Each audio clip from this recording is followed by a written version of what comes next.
వెళ్ళిపోతున్నాయి. మరి మనం కూడా ఇలాంటి పని చూసారా? మనం అంటే పౌలు భక్తుడు ఎలాంటాడు?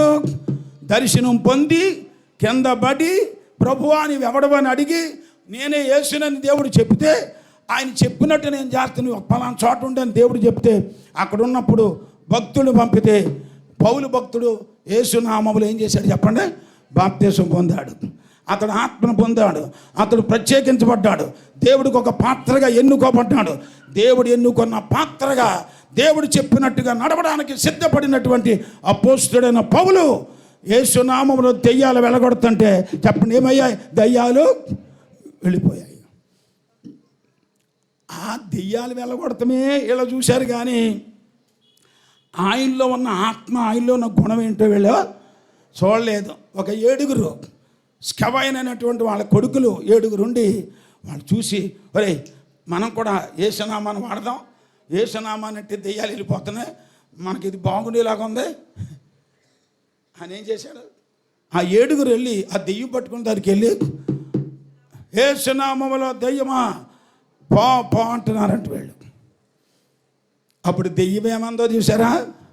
రేయ్ నేను యేసుని ఎరుగుదును, నేను పౌల్ని ఎరుగుదును, మీరెవర్రా అని అడిగిందంట. అందరు దేవుని స్తోత్రం చెబుదాం, హల్లెలూయా. చూసారా?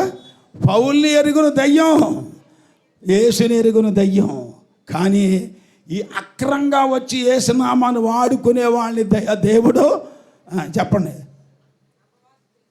ఎవరి చేతిలో పెట్టి ఉంచాడు?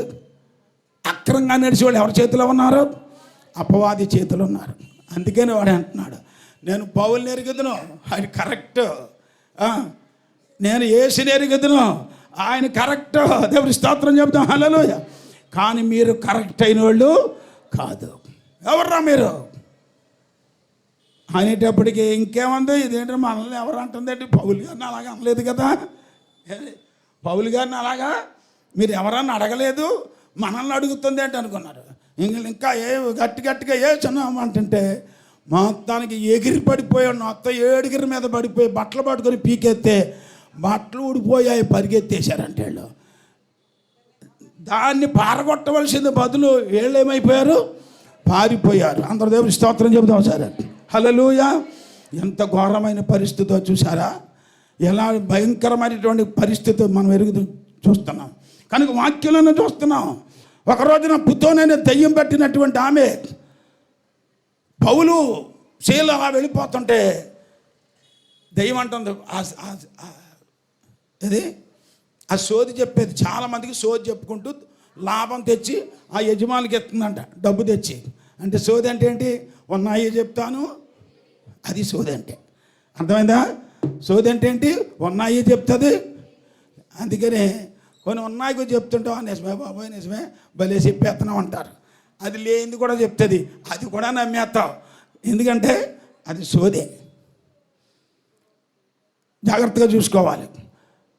5వ రోజున కరెక్ట్గా అలా వెళ్ళిపోతుంటే పౌలు గారు శైల అలా దేవుడు వాక్యాన్ని బోధించి వెళ్ళిపోతుంటే ఆ సోది చెప్పేది చూసింది. అంటే నన్ను ఏం చేయకుండా ఉంటారని దానికి తెలుసు కదా. ఏం తెలుసు? అందుకే ముందే చెప్పేస్తున్నామని. అయ్యో అయ్యో వీళ్ళు ఎవరు అనుకుంటున్నావు? వీళ్ళు దేవుని దాసులు. దేవుని స్తోత్రం చెప్తాం.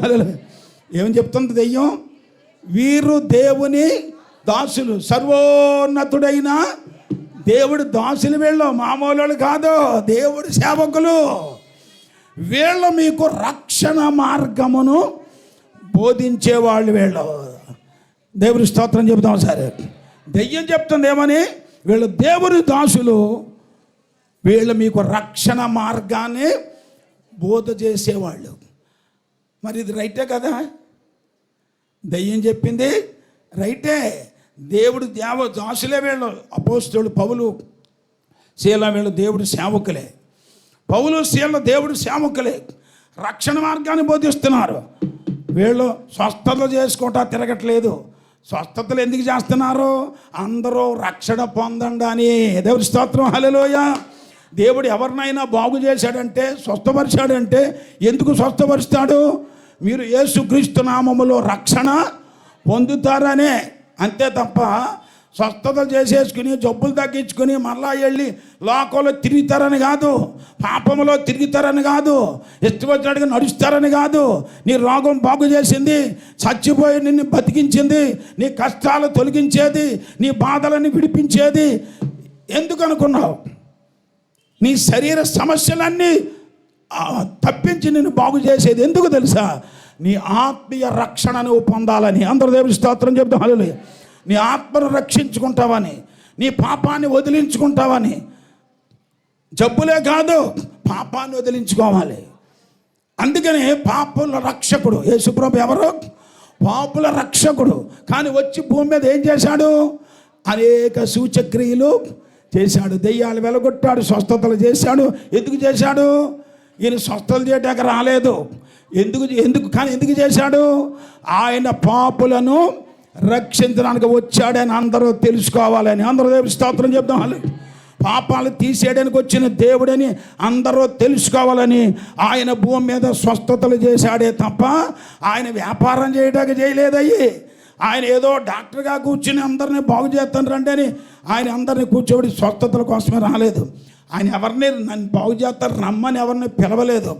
యేసు దగ్గరికి బాగోలేని వాళ్ళందరూ వచ్చారు. వచ్చిన వాళ్ళందరినీ బాగు చేశాడు. ముట్టిన వాళ్ళందరూ బాగుపడ్డారు. ఈయన ముట్టిన వాళ్ళు బాగుపడ్డారు, వాళ్ళు ముట్టుకున్న వాళ్ళు బాగుపడ్డారు. ఎందుకు బాగు చేశాడు? ఆయన ద్వారా అందరూ రక్షణ పొందాలని. అందరూ దేవుని స్తోత్రం చెప్తాం. హల్లెలూయా. కనుక రక్షణ కొరకే ఈ భక్తులు కూడా, అందుకే మనం సేవ చేసేది ఇతరులు రక్షణ పొందాలనే. కొంతమంది స్వస్థతలు పొందుతారు, రోగాల నుంచి విడుదల కూడా పొందుతారు ప్రార్థిస్తే. కానీ కేవలము స్వస్థతల కొరకే దేవుణ్ణి నమ్మకూడదు. స్వస్థపడితే నమ్మటం, స్వస్థత లేకపోతే మరి కొంతమందికి జబ్బే లేకుండా యేసుప్రభుని నమ్ముకున్న వాళ్ళు ఉన్నారు. ఎందుకు? దేవుడు వారికి రక్షకుడయ్యాడు. పాపములను దేవుడు తీసేయడానికి ఆయన వచ్చాడని తెలుసుకున్నారు. అందుకే వాళ్ళు రక్షణ పొందుకున్నారు. ఏ జబ్బు లేని వాళ్ళు గ్రంథాలు చదువుకుని, వాక్యం విని, సువార్త విని మారు మనసు పొంది పాపాలు వదిలేసిన వాళ్ళు ఎంతోమంది ఉన్నారు. కొంతమంది జబ్బులో ఉన్నవాళ్ళు, సావు స్థితిలో ఉన్నవాళ్ళు, వాళ్ళు దేవుడు వాళ్ళ బ్రతికి వాళ్ళు కూడా దేవుని నమ్ముకొని బతికి రక్షణ పొందుకున్న వాళ్ళు ఉన్నారు. కొంతమంది అయితే ఇప్పుడంతా ఇక రక్షణ కోసం చూడలేదు, స్వస్థత సార్లు కట్టేస్తున్నారు. సువార్త చేయమన్నాడు కానీ యేసు ప్రభు సర్వలోకానికి వెళ్ళి స్వస్థతలు చేసుకుంటూ తిరగండి మాత్రం దేవుడు ఎవరికి ఆజ్ఞ ఇవ్వలేదు. దేవుడి స్తోత్రం. హల్లెలూయా. అందుకని మనం ప్రతి దాన్ని నమ్మకూడదు. సువార్తను, వాక్యానుసారమైన భక్తిని మనం నమ్మాలి. దేవుడు వాక్యంలో అదే చూపిస్తున్నాడు. ఆ దెయ్యం కూడా చెప్పేస్తాను, మీరు దేవుడు దాసులు అని చెప్తుంటే పౌలు ఏమన్నాడు తెలుసా? వెంటనే చూశాడు ఆ వైపు. యేసుక్రీస్తు నామములో నేను ఆజ్ఞాపిస్తున్నాను, ఈమెను విడిచిపెట్టి నువ్వు బయటికి వెళ్ళిపోమన్నాడు. చాలాసార్లు కూడా తిరిగి వీళ్ళు దేవుడి శాసులు, వీళ్ళు దేవుడి దాసులు, వీళ్ళు రక్షణ బోధకులు అని చెప్తుందంట చాలాసార్లు. ఏదో చెప్పుకుంటుందిలే మనకెందుకులేని ఊరుకున్నాడు చాలాసార్లు పౌలు గారు. ఈమె ఎలాగో అనేక రోజులు చెప్తుందంట. ఇంకెప్పుడు ఇదే సోది. ఆ సోది ఎక్కువైంది, ఈ సోది కూడా ఎక్కువైపోయింది. వీళ్ళు కూడా ఎందుకంటే వీళ్ళని ఏమనకుండా ఉంటుందని అంటారని ఈమె సోది చెప్తూ వీళ్ళకి కూడా ఏదో చెప్తుంది. అబ్బో అందరూ కరెక్ట్ అనుకుంటారని, ఈ భక్తులు కూడా ఈ మంచిది అనుకుంటారని. కానీ పౌలు భక్తులకు తెలిసిపోయింది ఈమెలో దెయ్యం ఉంది. మమ్మల్ని సేవకులని చెప్పినంత మాత్రానే, మేము దేవుడు సేవకులమని మమ్మల్ని పొగిడినంత మాత్రానే ఆమెను మేము ఏమేమి మెచ్చుకోమో. దేవుడి స్తోత్రం. హల్లెలూయా. ఆమెలో ఏముంది? దయ్యం. అందుకని పౌలు వెంటనే తిరిగాడు. యేసు నామములో పొమ్మని ఆజ్ఞాపిస్తున్నాను అనగానే ఆమెలో ఉన్న దయ్యం ఏం చేసింది? వెంటనే వదిలేసింది. ఆ వదిలేయగానే సోది మానేసింది. ఇంకా సోది చెప్పలేకపోతుంది. మామూలు మనిషిలాగా అయిపోయింది. సోది రావట్లేదు, ఇంటికి వెళ్ళిపోయింది. మరి ఏది అక్కడ యజమానులు ఉన్నారు, అక్కడ సోది చెప్పి డబ్బులు సంపాదించుకుని వెళ్ళేది. ఉన్నాయి లేని అన్నీ చెప్పేసి డబ్బులు తెచ్చుకుని అందరి దగ్గర నుంచి యజమానికి పట్టుకెళ్ళేది. వాళ్ళకి లాభం రాలేదని. ఏం జరిగింది నీకు? నేను సోది చెప్పడం మానేశాను అంది. ఏం జరిగింది నీకు? ఇదిగో వాళ్ళు ఎలాగన్నారు అని చెప్పగానే అప్పటి నుంచి నా సోది పోయింది అనగానే వాళ్ళు ఎక్కడ ఉన్నారో పట్టుకోండి అని అధికారులకు చెప్పి ఇంతకేం పోయిందని లాభం చెప్పండి, ఏం పోయింది? వీళ్ళకి వచ్చే లాభం సోది వల్ల వచ్చిన ఆ డబ్బు పోయిందని ఇక పౌలు గారిని సేలని రప్పించుకుని లేనిపోని నిందలేసేసి వాళ్ళని బెత్తాలతో కొట్టించేసి చెరసాల్లో పెట్టేశారు. నిజమైన భక్తులకు, వాక్యాన్ని స్థిరపరిచేటువంటి నిజమైన సేవకులకు, రక్షణ కొరకు పాటుపడి ప్రజలను దేవుని యొద్దకు నడిపించే సేవకులకు సమస్యలు వస్తాయి, శ్రమలు ఎదురవుతాయి, చెరసాల్లో కూడా ఎదురవుతాయి వాళ్ళకి. దేవుని స్తోత్రం కలుగాక. యేసుప్రభు కూడా చెప్పేశాడు అన్నమాట, మిమ్మల్ని లోకం నా నామం కోసం మీరు జీవించినప్పుడు లోకం మిమ్మల్ని శ్రమ పెడుతుంది, చెరసాల్లో కూడా వేస్తారు, భయపడొద్దని చెప్పేశాడు. పౌలు శీలలిద్దరిని కొట్టేసి జైల్లో పడేస్తే అయిపోయింది మా పని, ఎందుకు మేమెంత నెక్కచ్చోళ్ళమో, మమ్మల్ని కొట్టడం ఏంటి, మేమెంత మంచోళ్ళమో, మమ్మల్ని అలా కొట్టొచ్చా అని ఎవరి మీద నిందలేదు, ఎవరిని బాధించలేదు, ఎవరికి రిపోర్ట్లు ఇవ్వలేదు. వాళ్ళు చేసిన పని ఏంటి తెలుసా? ఆ జైల్లో ఉండి అర్ధరాత్రి వరకు కూడా ఏం చేస్తున్నారు? వాళ్ళు కీర్తనలు పాడుచు దేవునికి ప్రార్థన చేస్తున్నారు. దేవుని స్తోత్రం, హల్లెలూయా. శ్రమల్లో కూడా, జైల్లో కూడా దేవుని సువార్త అక్కడ కూడా దేవుడు సువార్త చేస్తున్నారు, పాటలు పాడుతున్నారు, ప్రార్థన చేస్తున్నారు. రాత్రి అర్ధరాత్రి వేళ చెరసాల పునాదులు కదిలిపోయాయి, తలుపులు ఊడిపోయాయి, వీళ్ళకేసిన బండలు సంకెళ్ళు తెగిపోయి కింద పడిపోయి జైలు నాయకుడు రాత్రి మారిపోయాడు. ప్రైజ్ ది లార్డ్, హల్లెలూయా. అయ్యలారా, రక్షణ పొందుటకు నేను ఏం చేయాలని అడిగేశాడు రాత్రి. వెంటనే పౌలు గారు అన్నాడు, ప్రభు అయిన యేసునందు విశ్వాసం ఉంచో, నీవును నీ ఇంటి వారు రక్షణ. ఆయనకేం జబ్బు వచ్చిందా? జైలు నాడికి ఏం జబ్బు వచ్చిందా? జబ్బు కోసం అడగలేదు దేవుడిని, నాకు రక్షణ కావాలని అడిగాడు. దేవుడు అద్భుతం చూశాడు, దేవుడు కార్యాలు చూశాడు, ఆ భక్తులు చేసిన ప్రార్థనలు విన్నాడు, వారు పాటలు విన్నాడు. దేవుని స్తోత్రం, హల్లెలూయా. అయ్యలారా, నేను రక్షణ పొందుకోవాలంటే నేను ఏం చేయాలని అడిగితే, యేసు ప్రభువుని నమ్ముకోవయ్యా, నీకు నీ ఇంటి వాళ్ళందరికీ రక్షణ వస్తుంది అనగానే రాత్రే ఇంటికి తీసుకెళ్ళిపోయి భక్తుల్ని వాక్యాన్ని వినిపించుకుని బాప్తిసం పొందేసుకుని మళ్ళీ భోజనం పెట్టే వాళ్ళ భక్తులకి గాయాలు కూడా కడిగేసి ఎంత ఆనందంగా జీవించాడు జైలు నాయకుడు. దేవుడు భక్తులు సత్యాన్ని ప్రకటించారు, రక్షణను ప్రచురించారు. దేవుడి స్తోత్రం కలుగాక. వారు నిజమైన వాళ్ళు, వాక్యానుసారంగా నడిచారు, దేవుడు చెప్పిన మాదిరిలో నడిచారు. వాళ్ళకి పరలోకం ఉంది. అందుకనే పరలోక పట్టణ పునాదుల మీద 12 పేర్లు, ఎవరి పేర్లు? అపోస్తలుల పేర్లు ఉన్నాయి. ఈ దొంగ అపోస్తలు ఉంటాయి అక్కడ? ఉండవు. ఈ వ్యాపారం చేసేటువంటి ఈ సువార్థకులు, వ్యాపారం చేసే ఈ స్వస్థతశాల మహానుభావులు పేర్లు అక్కడ ఉంటాయా? ఉండవు. దేవుని స్తోత్రం కలుగాక.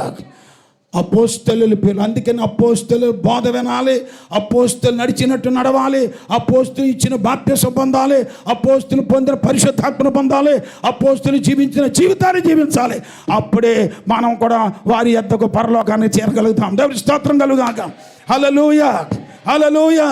అందుకని చెప్తాడు చక్కని మాట, దయ్యాలు లోకంలో పనిచేస్తూనే ఉంటాయి. అయ్యి యేసు ప్రభు భూమి మీదకి వస్తే యేసు ప్రభుని కూడా శోధించడానికి వచ్చాడే లేదా? యేసు ప్రభు 40 దినాలు ఉపవాసం ఉండగానే అపవాది ఎక్కడికి వచ్చాడు? యేసు దగ్గరకు వచ్చి రాళ్ళు రొట్టెలుగా చేసుకో, లేక పైనుండి కిందకి దూకాయి, నాకు సాగిలిపడి నమస్కారం చేయి, ఇవన్నీ శోధిస్తూ వచ్చాడు. కానీ ఆయన శరీరంతో భూమి మీదకి వచ్చిన దేవుడు కనుక, నీ దేవుడు మొక్కాలయ్యా, నీవు దేవుడిని శోధించకూడదయ్యా అని అపవాదిని ఎదిరించి జయించాడు. అపవాది పారిపోయాడు తప్ప నాశనమో చెప్పండి, వాడు కాలిపోయాడా? నాశనం అయిపోయాడా? లేదు.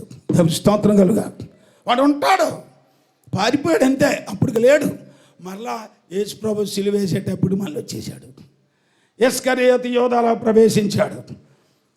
వీళ్ళు అమ్మేయి, డబ్బుకి ఎంతగా అమ్ముతావో యేసు ప్రభుని అమ్మేయని ప్రేరేపించాడు. యేసుని అమ్మేసుకుని చివరికి ఊరేసుకుని చచ్చిపోయాడు. కానీ యేసు ప్రభు మాత్రం సమాధికి ఆయన కొట్టబడ్డాడు, చంపబడ్డాడు, సిలువేయబడ్డాడు, చనిపోయాడు, తిరిగి లేచాడు. అపవాది ఓడిపోయాడు. అందరూ చేతులెత్తి స్తోత్రం చదువు. ఓడిపోయాడే తప్ప వాడిని ఏమండి వాడికి అంతం అవ్వలేదు. వాడు ఓడిపోయాడు అంతే, కొంతకాలం విడిచిపెట్టాడు అంతే. యేసుప్రభు చెప్పేశాడు, జాగ్రత్త, సాతాను మిమ్మల్ని శోధిస్తాడు, సాతాను మిమ్మల్ని భయపడతాడు, సాతాను మిమ్మల్ని గలిబిలి చేస్తాడు, జాగ్రత్త అన్నాడు. సంఘం మంచి ఉద్యోగంగా జరుగుతుంది. పెంతెకొస్తు దినాన పేతురు గారు బోధించగానే, ఆత్మ పొందుకుని బోధించగానే ఏం జరిగింది? పరిశుద్ధాత్మను పొందుకుని ఆత్మ బోధించగానే 3,000 మంది యేసుక్రీస్తు నామములో బాప్తిసం పొందారు. అక్కడ కుంటివాడు యేసుక్రీస్తు నామములో లేచి గొంతులు వేశాడు. అలా 5,000 మంది అలా మార్పు చెందుతుంటే అపవాది ఊరుకోలేదు, అధికారులు దూరాడు. ఏం చేశాడు? ఇదిగో మీరేం చెప్పుకొని ఉండాలని, యేసునామాన మాత్రం ఎక్కడ బాగు చేయొద్దని చెప్పండి అని ప్రేరేపించాడు. ఇక అధికారులందరూ ఏకమై, మీరు యేసునామాన మాత్రం చెప్పొద్దు, ఎక్కడ మీరేమైనా చెప్పుకోండి, ఆ పేరు మీద మాత్రం మీరు ఎక్కడ బోధించొద్దు అన్నారు. చూసారండి, అపవాది ఎన్ని తంత్రాలు చేస్తూ వస్తున్నాడో. కానీ అక్కడ యేసు ప్రభు వాటిని ఓడించాడు. ఇక్కడ అపోస్తలులు కూడా ఎలా ఓడించారు? అలాగే మేమేం చెప్పలే అన్నారా? అసలే అన్నీ వదులుకుని యేసుని వెంబడించింది ఎందుకు? సమస్తాన్ని వదిలేసుకుని యేసు ప్రభుని వెంబడించి ఆయన వెంబడించి భక్తి చేయడానికి వచ్చింది ఎందుకు? ఎవరు వద్దంటే మానేయడానికి, చేయమంటే చేయడానికా? కాదు. వాళ్ళు అన్నారు, మేము కన్న వాటిని విన్న వాటిని చెప్పకుండా ఉండలేం. దేవుని స్తోత్రం కలుగాక. మాకు దేవుడు ఏమి ఆజ్ఞాపించాడో, ఏది చేయమని మాకు చెప్పాడో, మేము అది చేయకుండా మేము ఉండలేము. మీరేం చేసినా చేసుకోండి. దేవుని మాట వినుట కంటే మీ మాట వినుట న్యాయమా? మీరే చెప్పండి. తిరగేసి ఎప్పుడైతే వీళ్ళు విద్య లేకపోయినా కానీ పేతురు యోహానులు ధైర్యంగా నిలిచి బోధిస్తుంటే అధికారులందరూ గడగడబడికారు. అప్పుడు పేతురు నిలబడి మాట్లాడుతున్నాడు, ఏమయ్యా మీ బలం ఎక్కడ ఉంది? మీ ఏ నామంలో మీరు చేస్తున్నారు? ఏ శక్తి మీకు ఎక్కడుంది అని అధికారులు నిలబెట్టి సభలో నిలబెట్టి అడుగుతుంటే పేతురు యోహానులు అన్నారు, అయ్యలారా, ఇశ్రాయేలీయులారా, పెద్దలారా, మీరందరూ తెలుసుకోవాల్సింది ఏంటో తెలుసా? మీరు ఎవరినైతే సిలువేశారో ఆ యేసే ఆయన లేచాడు. అందరూ దేవుని స్తోత్రం చెబుదాం. ఆయన లేచాడు. ఆయన నామాన్ని బట్టి ఇప్పుడు మేము ప్రకటిస్తున్నాం, మేము ఆపలేమో. ఆయన లేచాడు. దేవుని స్తోత్రం కలుగాక. అందుకనే మేము అందరికీ అందుకని కుంటువాడు అందుకే బాగుపడ్డాడు. ఆయన లేచాడు, అందుకని పాపులకు రక్షణ కలుగుతుంది. దేవుని స్తోత్రం, హల్లెలూయా. అందుకని మేము కూడా చెప్పకుండా ఉండలేము. ఎందుకంటే మేము గాయాల్లో వేలు పెట్టి చూసిన వాళ్ళు మేము చూసాము, మేము విన్నాము. ఆయన మాటలు సర్వలోకానికి వెళ్ళి చెప్పండి అన్నాడు. ఆయన చెప్పమన్నది మేము చెప్తాం. మీరు ఆగమంటే మేము ఆగేది? కొడతారా, చంపుతారా, జైల్లో పెడతారా? ఇవన్నీ మాకు వేసే మా ప్రభు ముందే చెప్పేశాడు.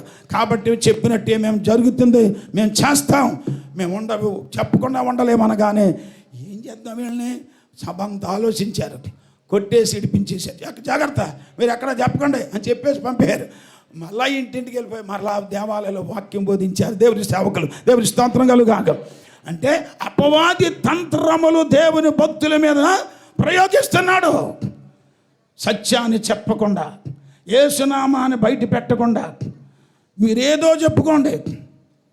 ఈనాడు చూడండి, పెద్ద పెద్ద బోధకులు టీవీలో ఇక సెల్ ద్వారా కూడా చూస్తుంటే, యూట్యూబ్ల ద్వారా చూస్తుంటే, వాట్సాప్ల ద్వారా మెసేజ్లు చూస్తుంటే, ఏంటి తండ్రి కుమారుడు, నువ్వు ఏదైనా చెప్పుకో, త్రిత్వం, త్రియాక దేవుడు.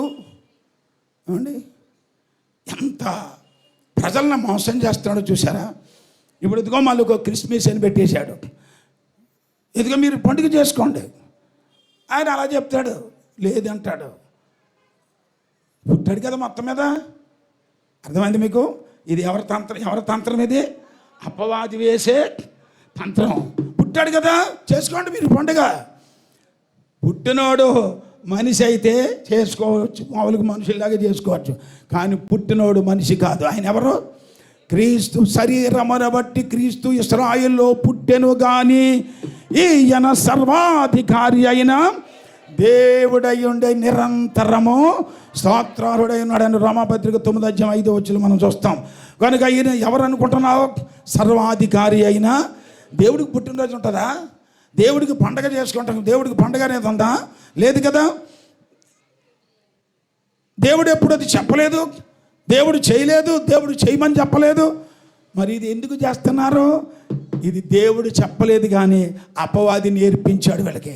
అపవాది కల్పించాడు మనుషుల ద్వారా. అందుకని ఇది మనుషులు కల్పించిన పద్ధతులను దైవోపదేశములని బోధించేలాగా బోధ కూడా బైబిల్లో అదే చెప్తారు. ఏమని? ఆయన పశువుల తొట్టులో పరుండ పెట్టబడ్డాడు. కన్యలు పెట్టేది ఏంటి? గుళ్ళో చెట్టు. చూసారా సైతాన్ ఎంత తంత్రాలు కల్పిస్తున్నాడో. ఆయన పుట్టాడు అని చెప్తున్నారు. పుట్టాడు. ఎందుకు పుట్టాడు? పుట్టింది ఎవరు? ఆయన దేవుడు, పరిశుద్ధుడు, ఆయన గొప్పోడు. గొప్పోడికి ఎప్పుడు ఎవడు అనుకుంటున్నావు? మన తర్వాత పుట్టినాడు కాదు, మన తాతల తర్వాత పుట్టినాడు కాదు, మన బాబుల తర్వాత పుట్టినాడు కాదు, ఆ రాజుల తర్వాత పుట్టినాడు కాదు. ఎవరైనా అబ్రహాము కంటే ముందున్నవాడు, ఎవరైనా ఈ సృష్టి అంతటి కంటే ముందుగా ఉన్నవాడు. అందరూ చేతులెత్తి స్తోత్రం చెబుదాం. హల్లెలూయా. ఆయన ఏమనుకున్నారు అసలు? పుట్టినరోజు పెట్టేయటం, సత్యనరోజు పెట్టేయటం, దేవుడికి ఒక పండగల రూపంలో దేవుడిని లోకంలో ప్రసారాలు చేయటం, అది దేవుడు ఎక్కడ చెప్పింది కాదు, అది మనుషులు కల్పించింది. మనుషులు కల్పించారు. అందుకని అపోస్తులు అందరూ ఎక్కడ కూడా చేయలేదు. అందుకే అపోస్తులు చెప్పేశారు, ఇదిగో కల్పించినవి వస్తాయి మీ దగ్గరికి, మీరు జాగ్రత్తగా ఉండండి. కల్పించిన మీ దగ్గరకు వచ్చినప్పుడు మీరు ఏం చేయకూడదు, వాటి వైపు తిరగొద్దు, జాగ్రత్తగా ఉండండి. చూడండి ఎఫెసీ పత్రిక 4వ అధ్యాయం 14వ వచనం చూడండి. దేవుడు అపోస్తులు నియమించాడు, ప్రవక్తలు నియమించాడు, సువార్తకులు నియమించాడు, కాపరులను నియమించాడు. ఎందుకు తెలుసా? 14వ వచనం, అందువలన అదిగోండి ఇక మీదట పసిపిల్లలుగా ఉండొద్దు, పసిలి పిల్లలమై ఉండి మనుషుల మాయోపాయముల చేత వంచనగా మోసముతోనూ తప్పు మార్గమునకు లాగు కుయుక్తుతోనూ గాలికి కొట్టుకొని పోవున్నట్లు. అదిగోండి చూసుకోండి, అక్కడ జాగ్రత్తగా అండర్లైన్ చేసుకోండి. ఏది కల్పింపబడిన దేవుడు చెప్పిన వాక్యం కాదు అది, ఇది కల్పించింది. కల్పింపబడిన ప్రతి ఉపదేశమునకు మీరు ఇటు అటు కొట్టుకొని పోకుండా అలల చేత ఎగరగొట్టబడినట్లుండాక ప్రేమ కలిగి సత్యము చెప్పుచు క్రీస్తు వలె ఉండుటకు మనం అన్ని విషయములలో ఎదుగుదాము. దేవుని స్తోత్రం. హల్లెలూయా, హల్లెలూయా. కనుక జాగ్రత్తగా చూడు, మనం ఎందుకు ఈ పండుగ చేయట్లేదో చూసారా? మనం ఎందుకు క్రిస్మస్ అనేది ఈ పండుగ అది కాదని, ఇది దేవుడిది కాదని ఎందుకు మనం దూరంగా ఉన్నామో తెలుసా? ఆయన చెప్పండి ఏం చెప్పాడు వాక్యంలో? యేసు ప్రభు కూడా భూమి మీద ఏం చెప్పాడు? ఇక్కడ అపోస్తలుడు పౌలు గారు ఏం చెప్పాడు? కల్పింపబడిన ఉపదేశమునకు మీరు అటు ఇటు కొట్టుకుపోవద్దు అన్నాడు. కల్పించారు కొన్ని పండగలు, కల్పించారు కొన్ని ఆచారాలు, మనుషుల చేత కల్పించబడ్డాయి. అవి దేవుడి కాదు. అందులో దయ్యం, అందులో దయ్యపు శక్తి ఉంటుంది, సాతాను ప్రభావం ఉంటుంది. అందుకని కల్పించిన దాంట్లో మీరు వెళితే మీరు మోసపోతారు కనుక. అందుకని కుయుక్తిగా ఎవరు లాగుతారు? ఇప్పుడు కుయుక్తి ఎవరిదే చెప్పండి? ఈ యుక్తి ఎవరిదే? అందుకని కదా భుజంతులన్నిటిలో సర్పము బహుయుక్తి గలదని ఉంది. యుక్తి చాలా తెలివైంది. ఎలా పడగొట్టాలో, ఎలా చెడగొట్టాలో, ఎలాగ తప్పు దారిలోకి లాగేయాలో, మంచి దారిలో ఉన్నవాళ్ళు ఎలాగ దారి తప్పించాలో యుక్తి ఎక్కువ ఉంది. చూడండి అవ్వమ్మని ఎలా యుక్తితో తప్పించాడో చూసారా? ఇదిగో దేవుడి పండు తినొద్దని చెప్పేసి దేవుడు వెళ్ళిపోతే వీడి తర్వాత వచ్చి దేవుడు తినొద్దన్నాడా? దేవుడు మీరు కళ్ళు తెరవబడిపోతాయని ఆయనకి ఇష్టం లేక, మీరు దేవదూతలు అయిపోతారని ఆయనకి ఇష్టం లేక మిమ్మల్ని వద్దన్నాడు. మీరు తింటే కళ్ళు తెరవబడతాయి, మీరు తింటే మీరు దేవదూతలు అయిపోతారు, మీరు తింటే మీకు చాలా ఉపకారాలు ఉన్నాయని ఇవన్నీ చెప్పేగానే ఆ ఉపదేశానికి ఎవరు లొంగిపోయారు? ఎవరో అవ్వమ్మ.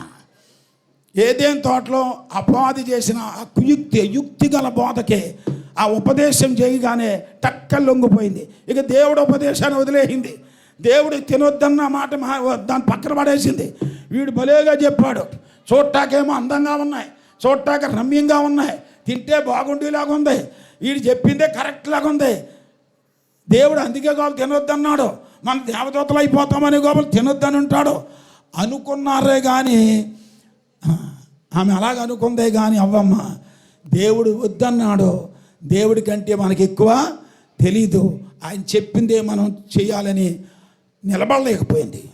వాడు చెప్పింది, అవతలోడు చెప్పిన కుయుక్తిగా మాటలు ఉపదేశాన్ని విన్నది, ఆ కల్పించిన బోధ అది. వాడిది ఏ బోధ అది? కల్పించిన, వాడు ఎక్స్ట్రాగా చేశాడు, కల్పించాడు. మీరు తింటే మీరు చావరు అన్నాడు. దేవుడు ఏం చెప్పాడు? మీరు తిని నిశ్చయముగా చచ్చిపోతారు అన్నాడు. ఈడు ఏం చెప్పాడు? మీరు చావనే. మీరు 3 అధ్యాయం చదువుకోండి ఆదికాండంలో. అపవాది చెప్పిన మాట సర్పంలో మాట్లాడుతున్నాడు. మీరు చావనే, ఆ పండు తింటే మీరు చావరన్నాడు. ఏ బోధ బాగుంటుంది? ఏది బాగుంటుంది? తాగితే గుండ్లు జరిపోతారా అన్నాం అనుకోండి, ఊపిరితిత్తులు పాడైపోతాయని అనుకోండి, ఈ బోధ బాగుంటుంది. అవతలాడు రే తాగావంటే హుషారు వస్తుంది, మంచి బాగుంటుంది, శరీరం బాగా పెరుగుతుంది, బలం వస్తుంది, హుషారుగా ఉంటుంది, శాంతి ఉంటుంది, తాగే చాలా బాగుంటుంది, మేము చాలా తాగి బాగుంటున్నామని అవతలోడు చెప్పిన మాటలు తొందరగా ఎక్కేస్తాయి. మీకేమవుతో అలాగే చెప్తారు. ఎంత చెడిపోతాయేటి, ప్రస్తుతానికి మాత్రం తాగితే చాలా బాగుంటుంది అంటారు.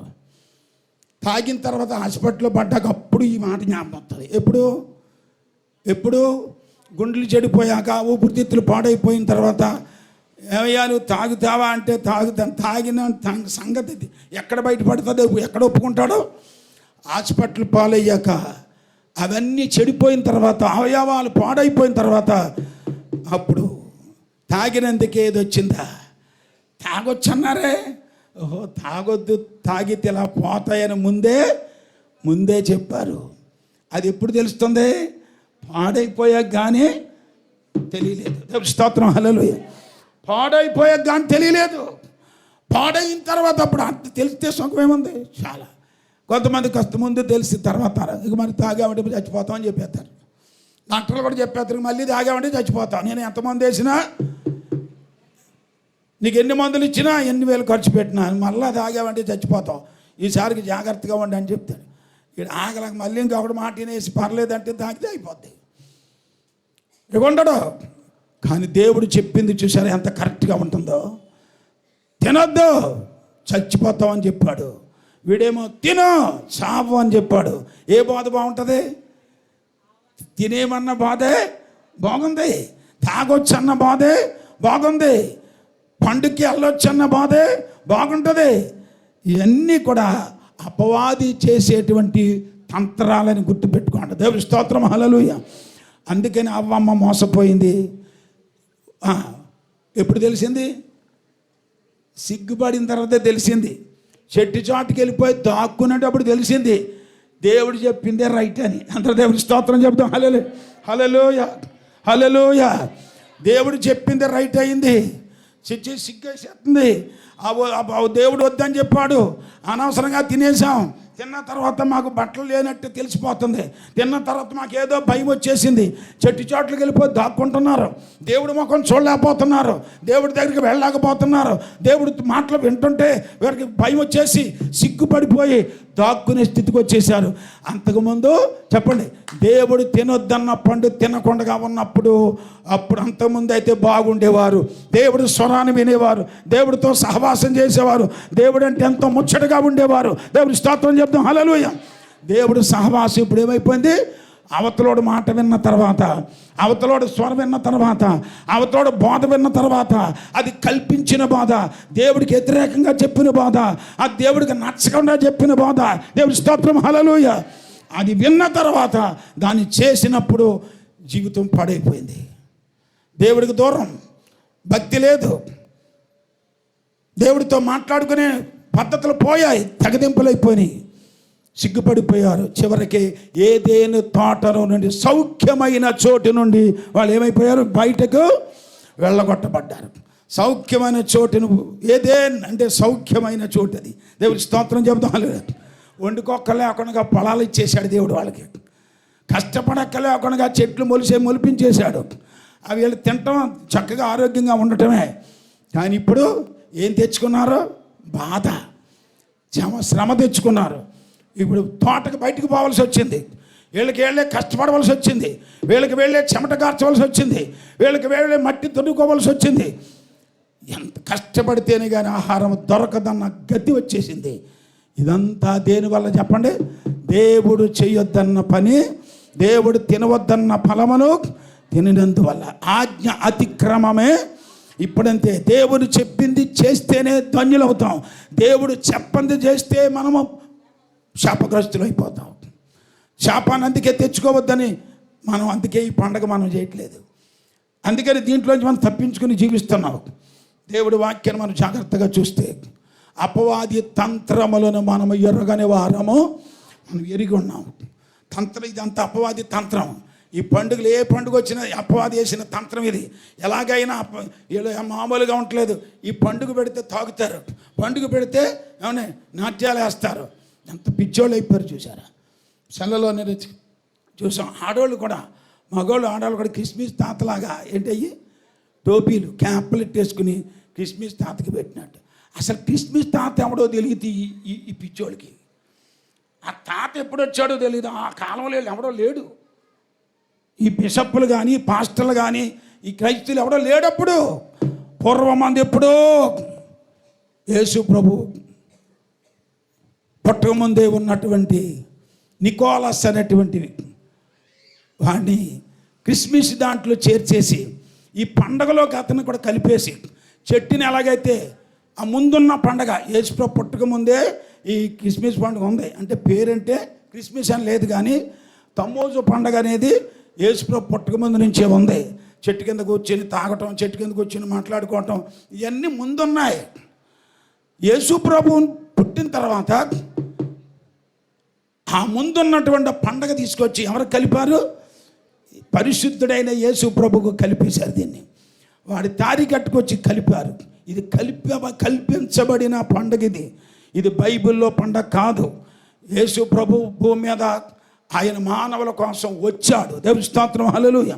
ఆయన ముందు ఎవరో సర్వాధికారి అయిన దేవుడు అయి ఉండి మానవులను రక్షించడానికి భూమి మీదకి వచ్చాడే తప్ప ఆయన కేవలం అప్పటికప్పుడు పుట్టినోడు కాదు.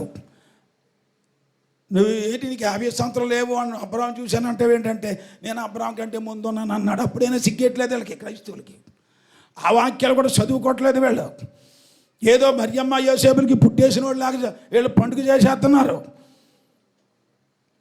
నిజంగా డిసెంబర్ 25 పుట్టేసినట్టు వీళ్ళు తెలిసిపోయినట్టు, వీళ్ళు ఏదో రాసేసుకున్నట్టు, వీళ్ళు ఇంటర్లో రాసేసుకున్నట్టు పిచ్చి పిచ్చిగా బోధిస్తున్నారు. మనుషుల్ని మోసం చేస్తున్నారు.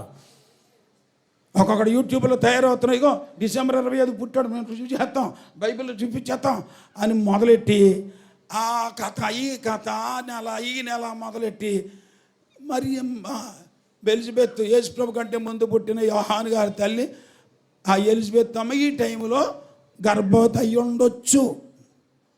చూపిస్తానన్నవాడు అలాగంటాడా? అలాగనొచ్చా? మళ్ళీ యేసుప్రభు తల్లి మరియమ్మ, యేసుప్రభు కన్నా మరియమ్మ ఇదిగో ఈ నెలలో గర్భవతి అయ్యి ఉండొచ్చు. ఏదో మనుషులకి పట్టిన లెక్కలు కడుతున్నారు వీళ్ళకి. ఎవరికి?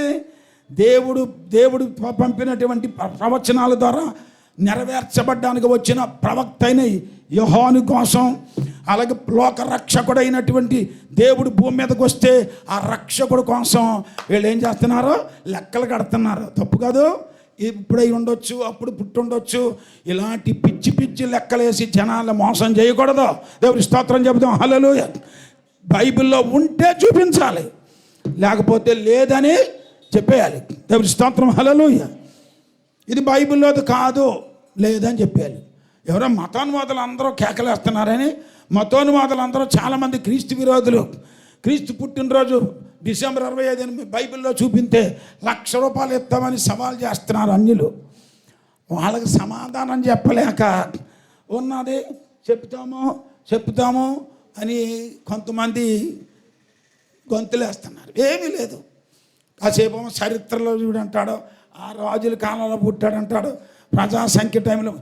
అవన్నీ బైబిల్లో ఉన్నాయి, కానీ తారీఖు బైబిల్ ఎక్కడా లేదు, ఎవ్వడా చూపించలేడు. 40 సంవత్సరాల నుంచి ఛాలెంజ్ చేస్తున్నాను ఎన్నో సభల్లో ఎన్నోసార్లు.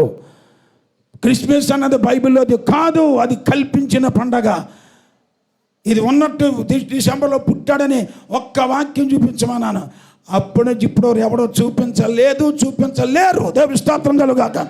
చూపించలేక ఏదో చరిత్రలో ఆ ముక్క ఈ ముక్క చెప్పి జనాన్ని ఏదో ఆకట్టుకుని గలిబిలు చేస్తున్నారు. లేదు, బైబిల్లో ఎన్ని కోణాల్లో నుంచి తీసుకొచ్చినా ఉండదు. ఎందుకు తెలుసా? దేవుడు ఎవరో మన బుధవారం వాక్యమే నన్ను బైబిల్ ఇస్తాడు. లేండి, దేవుడు ఎవరో ఆది అంతము. దేవుడికి ఆది లేదు, అలాంటి వాడికి ఆది లేనివాడికి పుట్టుక ఎలాగుంది? అంతం లేనివాడికి చావు ఎక్కడుంది? ఆది అంతము లేనివాడు, పుట్టుక చావులు లేనివాడే దేవుడు. దేవుని స్తోత్రం కలుగాక. ఆ దేవుడు ఆయన ఏం చేశాడు? మనిషి పోలికగా వచ్చాడంటే అర్థం ఏంటి? పుట్టాడంటే అర్థం ఏంటి? వచ్చాడు. దేవుడు సశరీరుడుగా ప్రత్యక్షమయ్యాడు. ఆది యందు వాక్యముండెను, వాక్యము దేవుడైన వాక్యమే శరీరధారి. ఆయన వాక్యం శరీరధారి. ముందున్న వాక్యం అది. ఆది యందున్న వాక్యము, ఆది యందున్న దేవుడు, మొదటవాడైన దేవుడు, ఉన్నవాడు అనువాడైన యెహోవా దేవుడు. ఆయన శరీరధారిగా వచ్చాడు. దేవుని స్తోత్రం కలుగాక. శరీరధారిగా వచ్చాడని చెప్పడానికే కన్యక గర్భంలో పుట్టాడని రాయబడింది అంతే. ఆ వచ్చాడనే మాటని పుట్టాడని అర్థం అవడం కోసం రాయబడింది తప్ప, పుట్టడం అంటే అందరిలాగా పుట్టినవాడు కాదు. అందరిలాగా పుట్టితే తల్లిదండ్రులు ఉండాలి, కానీ ఆయనకి తండ్రి లేనివాడు. మరి తల్లి లేదు, తండ్రి లేకపోతే పుట్టినరోజు ఎలాగొచ్చింది అంటే మానవుల కోసం వచ్చాడా లేదా, నిజంగా ఆయన భూమి మీదకు దేవుడు వచ్చాడా లేదని తెలియడానికి ఆయన బెత్లెహేములో పుట్టాడని, ఆ వాక్యం నెరవేర్చడం కోసం బెత్లెహేము నుండి వస్తాడని, అందుకనే బెత్లెహేములో పుట్టడం, ఆయన నజరేతులు వాడని అనిపించుకుంటాడని నజరేతులో పెరగటం. నిజంగా నజరేయు వాడని వేసి అంటాం, నిజంగా నజరేతులో పుట్టాడు ఆయన కాదు. ఆయన మానవుల కోసం సిలువ వేయించుకునే వరకు ఆయన నజరేతుడు అని అనిపించుకున్నాడు అంతే. నజరేతు వాడని పిలిపి ఎందుకు? ఆయన బెత్లెహేములో పుట్టినోడని తెలిస్తే ఆయన సిలువేయరు. దేవుడి స్తోత్రం, హల్లెలూయా. ఇంతకీ దేవుడు వచ్చింది ఎందుకు? దేవుడు వచ్చింది ఎందుకు చెప్పండి? దేవుడు వచ్చింది దేనికోసం? పండుగ చేసుకోవటానికి. అందరూ పండుగ చేసుకుంటారని వచ్చాడా? అలాగైతే పుట్టినరోజు రాయించేసిన ఇదిగో ఫలానా తారీఖు. దేవుడికి తెలీదా? దేవుడు మర్చిపోయాడా? ఎన్నెన్నో విషయాలు రాయించిన దేవుడు. ఆదివారం పునరుద్ధరణుడైపోయాడని, ఆదివారం గురించి తిరిగి లేచాడని చెప్పి రాయించిన దేవుడు పుట్టినరోజు చచ్చిన రోజు ఎందుకు రాయించలేదు? ఇంక రాయలేని అన్నీ కలిపేసుకున్నారు. డిసెంబర్ 25న పుట్టాడని, శుక్రవారం ఏమో గుడ్ ఫ్రైడే ఆయన చచ్చిపోయాడని వీళ్ళు పెట్టేశారు. శుక్రవారం చచ్చిపోయినట్టు ఎక్కడైనా బైబిల్లో చూపించగలరా? డిసెంబర్ 25న పుట్టాడని ఎవరైనా చూపించగలరా? లేవు. దేవుడి స్తోత్రం చెబుతాం, హల్లెలూయా. ఆయన శుక్రవారం చనిపోలేదు. శుక్రవారం చనిపోతే 3 రోజులు అవ్వదు. యోనా చేప కడుపులో 3 రాత్రింబగళ్ళు ఎలా ఉన్నాడో భూగర్భంలో సమాధిలో యేసు ప్రభు 3 రాత్రులు 3 పగళ్ళు ఉండాలి. శుక్రవారం చచ్చిపోతే 3 రోజులు ఎలాగైంది? ఆదివారం సమాధిలో లేడు, ఓ రోజుతో లేచిపోయాడా? దేవుడు అలా చెప్పాడు, అలా చేసి అలా చేస్తాడా? తప్పు కదా. దేవుడు నెరవేర్చాడు. ప్రవక్తల వాక్యాలన్నీ నెరవేర్చడానికి వచ్చినాడు. ఆయన నెరవేర్చాడే కానీ ఆయన ఎక్కడ తప్పిపోలేదే వాక్యాన్ని. ప్రవచనాలన్నీ నెరవేర్చడానికి వచ్చాడు. యోనా ప్రవచనాన్ని, యోనా గురించి రాయబడిన సూచక్రియ అంతా కరెక్ట్గా నెరవేర్చాడు. 3 రోజులు సమాధిలో ఉన్నాడు ఆయన. ఆదివారం సమాధిలో లేడు, అందుకని వెనక్కి లెక్కేసుకో. శనివారం, శుక్రవారం, గురువారం ఆ 3 రోజులు సమాధిలో ఉన్నాడు. శుక్రవారం నాడు సిలువేయబడలేదు ఆయన. ఇలాంటి విషయాలు గుర్తుపెట్టుకోవాలి. ఇష్టానుసారంగా బోధించేయకూడదు. అందుకనే శుక్రవారం చచ్చిపోయాడని మనం అనకూడదు. ఎందుకు? అది బైబిల్లో రాయబడలేదు. ఇంతకాని వచ్చింది ఎందుకు?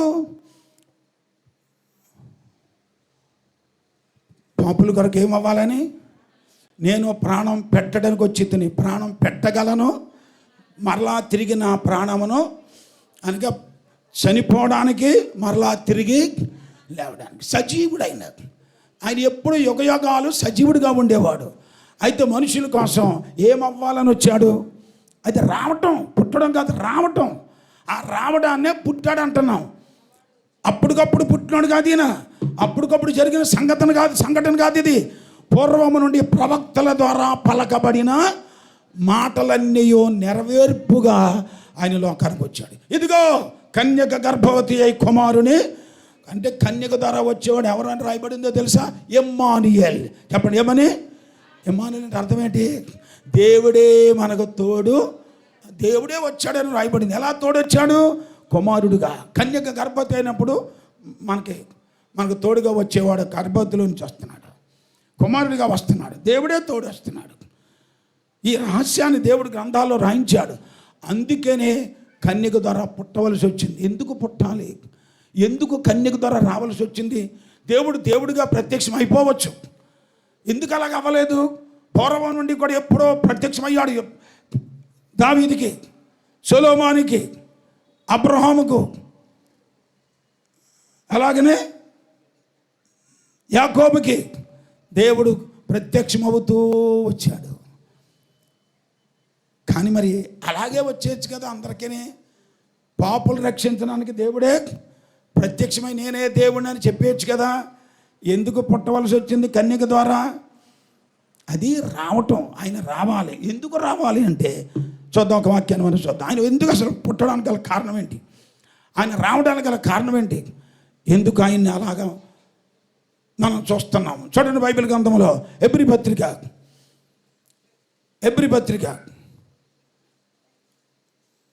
9:16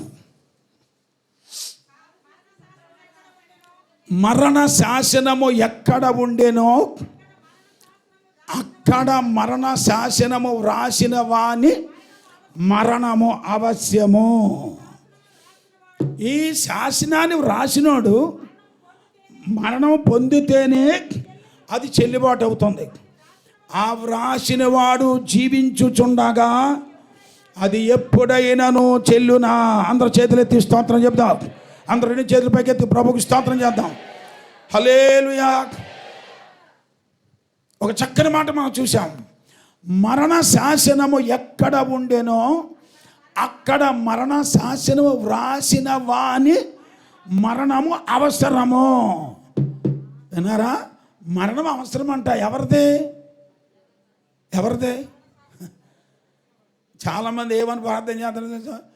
దేవా, మా తండ్రి, పరలోకపు తండ్రి, నీ ప్రియకుమారుని మాకు పంపించావు, నీ ప్రియకుమారుడు మా కోసం వచ్చి బలైపోయాడు, నీ ప్రియకుమారుడు ద్వారా మమ్మల్ని ఎంతో నీ బిడ్డలుగా మార్చుకున్నావు అని ఇలా ప్రార్థన చేసే మనుషులు చాలామంది ఉన్నారు. యేసు ప్రభుని తండ్రి అని అనరు, యేసు ప్రభుని దేవుడు అని పిలవరు, యేసు ప్రభు రక్షకుడని, ఆయన్ని ఊరికే ఒక కుమారుడని దేవుడు పంపాడు అన్నట్టుగా అలా బోధించుకుని ఉండేవాళ్ళు చాలామంది ఉన్నారు. కానీ ఇక్కడ వాక్యం మీరు జాగ్రత్తగా పరిశీలన చేయండి. మరణ శాసనము ఎవరైతే వ్రాశాడో ఆ వ్రాసినోడు ఏమవ్వాలని ఉంది? మరణం అవ్వాలి. ఇంతకీ ఇప్పుడు మరణ శాసనం రాసినోడు ఎవరు? దేవుడా, దేవుడు కుమారుడా? దేవుడి స్తోత్రం కలుగాక. మరణ శాసనాన్ని రాసింది చూశానండి. అక్కడ ఎదుగో ఈ పండు తిని తినమన నిశ్చయముగా చచ్చేదని చెప్పినాడు ఎవరు? దేవుడు, యెహోవా దేవుడు. మోషే ద్వారా ఇదిగో ఈ ఆజ్ఞను పాటించమని చెప్పు, దీనిని ఎవరైనా మీరినట్లయితే వారు మరణ శిక్ష పొందుతారని. ఈ ఆజ్ఞలన్నీ రాయించింది ఎవరు? రాసింది ఎవరు? యెహోవా దేవుడు. ఇప్పుడు ఇక్కడ బైబిల్లో చూస్తున్నాం, జాగ్రత్తగా చూస్తే ఏమని ఉంది? ఎవరైతే మరణ శాసనాన్ని చస్తాం, తింటే చస్తాం, అది చేస్తే చస్తాం, ఇలా ఉండకపోతే చస్తామని ఎవరైతే మరణ శాసనాన్ని వ్రాశాడో ఆ వ్రాసిన వాని మరణము ఎక్కడ అవసరమైంది? రాసింది ఎక్కడ? భూమి మీద మనుషులకే రాశాడు అది. ఇప్పుడు ఆయన ఆ మరణం ఎక్కడ పొందాలి? భూమి మీదే మరణం అవ్వాలంట. ఎవరైనా మరణ శాసనము ఇంత రాసినాడు ఎవరు? ఇప్పుడు అర్థమైపోయింది కదా, దేవుడు రాసింది. దేవుడు మరణ శాసనం రాసిన దేవుడు ఏమవ్వాలని ఉంది? మరణం అవ్వాలి, అవసరం, భూమి మీద అవసరం. ఈ మానవులు మరణిస్తున్నారు, పాపం వల్ల మరణిస్తున్నారు, పాపం వల్ల నరకానికి పోయేలాగా ఉన్నారు. ఈ పాపులను రక్షించాలి అంటే దేవుడే వచ్చి ఏం చేయాలి? మరణం అవ్వాలి. అందరూ చేతులు ఎత్తి స్తోత్రం చెబుతాం. దేవుడు మరణం అయితేనే అది చెల్లుబాటు అవుతుంది. దేవుడే గనక పైనే ఉండిపోతే అది ఎప్పుడైనాను చెల్లుబాటు అవుతుందా? చెల్లుబాటు అవుతుందా? ఎప్పుడు? దేవుడు పైనుండి పోయి కొడుకుని పంపాడు అనుకోండి, చెల్లుబాటు అవుతా? దూత వచ్చినా లేదా ఇంకెవరినో పంపినా అది చెల్లుబాటు అవ్వదు. మరణ శాసనం ఎవరైతే రాశారో అతడే వచ్చేమో వాళ్ళ భూమి మీద మరణం అవ్వాలి. దేవుని స్తోత్రం, హల్లెలూయా. నిజంగా మరణం అవ్వడానికి అందుకనే ఎమ్మానుయేల్ అంటే ఎవరో? దేవుడే తోడుగా వచ్చేసాడు. ఎలా వచ్చాడు? మరణం అవ్వడం కోసం, ఈ భూమి మీదకి రావడానికి. అందుకని చక్కని మాట రాయబడింది, పౌలు గారు రాశాడు తిమోతి పత్రికలో చూస్తాం 1:15. పాపులను రక్షించుటకు క్రీస్తు యేసు లోకమునకు వచ్చెను అనే వాక్యము చూసానండి. వచ్చాను అనే వాక్యము పుట్టాడన్నది కాదు, వచ్చాడు అని. వచ్చాననే వాక్యము నమ్మదగినది, పూర్ణ అంగీకారమునకు యోగ్యమైనది. Praise the Lord, hallelujah. దేవుడు లోకానికి వచ్చాడు, పాపులను రక్షించడానికి వచ్చాడు. పాపులు రక్షించాలంటే ఏం చేయాలని ఉంది? ఇప్పుడు మనం చూసాం, మరణ శాసనం రాసిన వారి మరణము భూమి మీద జరగాలి. ఆయన మరణిస్తేనే కానీ పాపులకు విడుదల రాదు. దేవుడే మరణించాలి వచ్చి, లేకపోతే దూత రావటం, లేకపోతే దేవుడు ప్రియకుమారుని పంపాడంటే అసలు దేవుడికి ఒక్కడేనని చెప్తే ప్రియకుమారుడు ఎక్కడొచ్చాడు? ఆ ప్రశ్న వేసుకోవట్లేదు ఎవరు. నేనే దేవుణ్ణి, నేను తప్ప వేరొక దేవుడు లేడని చెప్తే, నాకు ముందుగా నా తర్వాత ఏ దేవుడు లేడని దేవుడు చెప్తే, ఎవరో లేనప్పుడు దేవుడు కొడుకు ఎలాగొచ్చాడు? దేవుడు ఎవరో లేరు, నేను ఒక్కడే ఉన్నాను, ప్రకటించినా నేనే, రక్షించినా నేనే, దాన్ని గ్రహింపజేసిన, ఎన్ని పనులు చేసినా నేనే, పైన ఉండేవాడిని నేనే, కిందకు వచ్చేది నేనే, నేను ఒక్కడనే అని దేవుడు చెప్పాడు. మీరు యెషయా గ్రంథంలో 43:10 చూసుకున్నా, అలాగే ద్వితీయోపదేశకాండం 4:39 చూసిన, పైన ఉండేవాడిని, భూమి మీద ఉండేవాడు ఒక్కడే, ప్రకటించేవాడు, రక్షించేవాడు, గ్రహింపజేసేవాడు ఒక్కడే, నేను తప్ప వేరొక రక్షకుడు మీకు లేడు. బుద్ధిగంత నివాసులారా, మీరు నా వైపే చూచి రక్షణ పొందాలి, నేను వస్తున్నాను, నా వైపే చూసి రక్షణ పొందండి అని దేవుడు అక్కడే చెప్పాడు. ఆ దేవుడు భూమి మీదకి యేసు అనే నామంలోకి వచ్చాడు. కన్యక గర్భం కొండ మరియ గర్భంలోంచి కుమారుడిలాగా శరీరంతో పుట్టాడు. ఎందుకు పుట్టవలసి వచ్చింది? ఇప్పుడు చెప్పాను కదా. ఫిలిప్పీ పత్రిక 2వ అధ్యాయం 7వ వచనం. ఫిలిప్పీ పత్రిక 2వ అధ్యాయం 7వ వచనం. మనుషుని పోలికగా పుట్టి, చూసారా, మనిషిలాగా పుట్టాడు ఆయన. దేవుడు మనిషి రూపంలోకి వచ్చాడు. మనుషులు పోలికగా పుట్టి దాసుని స్వరూపమును ధరించి రిక్తుడిగా చేసుకున్నాడు. మరియు అదిగోండి ఆకారంలోకి వచ్చాడు. ఏ ఆకారంలోకి? మనుషుల ఆకారంలోకి దిగాడట ఆయన. దేవుడేమో ఆత్మస్వరూపి, కానీ ఏ ఆకారంలోకి వచ్చాడు? మనుషుల ఆకారంలోకి వచ్చాడు. ఈ మానవుడు పోలికలోకి వచ్చాడు, ఈ మట్టి పోలికలోకి దిగాడు. మానవ స్వరూపాన్ని ధరించాడు. అదిగో ఎందుకు వచ్చాడంట? ఆకారమందు మనుషుడుగా కనబడి మరణము పొందునంతగా, అనగా అది శిలువ మరణము పొందునంతగా విధేయత చూపిన వాడై తన్ను తాను తగ్గించుకొనెను. దేవుని స్తోత్రం, హల్లెలూయా. ఇంతకీ ఎందుకంటే ఆయన భూమి మీదకి అలా వచ్చింది? శిలువ మరణమును పొందుటకు. అంటే మన పాపాలను పోవాలంటే, మన పాపులు రక్షణ పొందాలంటే చెప్పండి, ఏది మనకు అవసరం? ఇప్పుడు ఇందులో మనకు అవసరం ఏంది? పుట్టిగా ఆయన మరణమా? చెప్పాలి గట్టిగా. ఆయన పుట్టినందుకు మన పాపాలు పోతున్నాయా? ఆయన మరణించినందుకు మన పాపాలు పోతాయా? చెప్పండి, ఎప్పుడు పోతున్నాయి? ఆయన మరణించుట వలన మన పాపములన్నీ పోతున్నాయి. దేవుని స్తోత్రం కలుగాక. అందుకని శిలువ మరణము పొందుటకే ఆయన రావలసి వచ్చింది. ఆ మరణం పొందకపోతే అది చెల్లుబాటు అవ్వదు. ఆయన మరణం పొందకపోతే మన పాపములు విడుదల అవ్వవు. ఆయన మరణం పొందకపోతే మనకు మేలు కలదు. ఆ మరణం ఎందుకు పొందవలసి వచ్చిందో ఇంకా క్లియర్గా మరొక మాట మనం చూసినట్టయితే, శిలువ మరణము పొందాడు.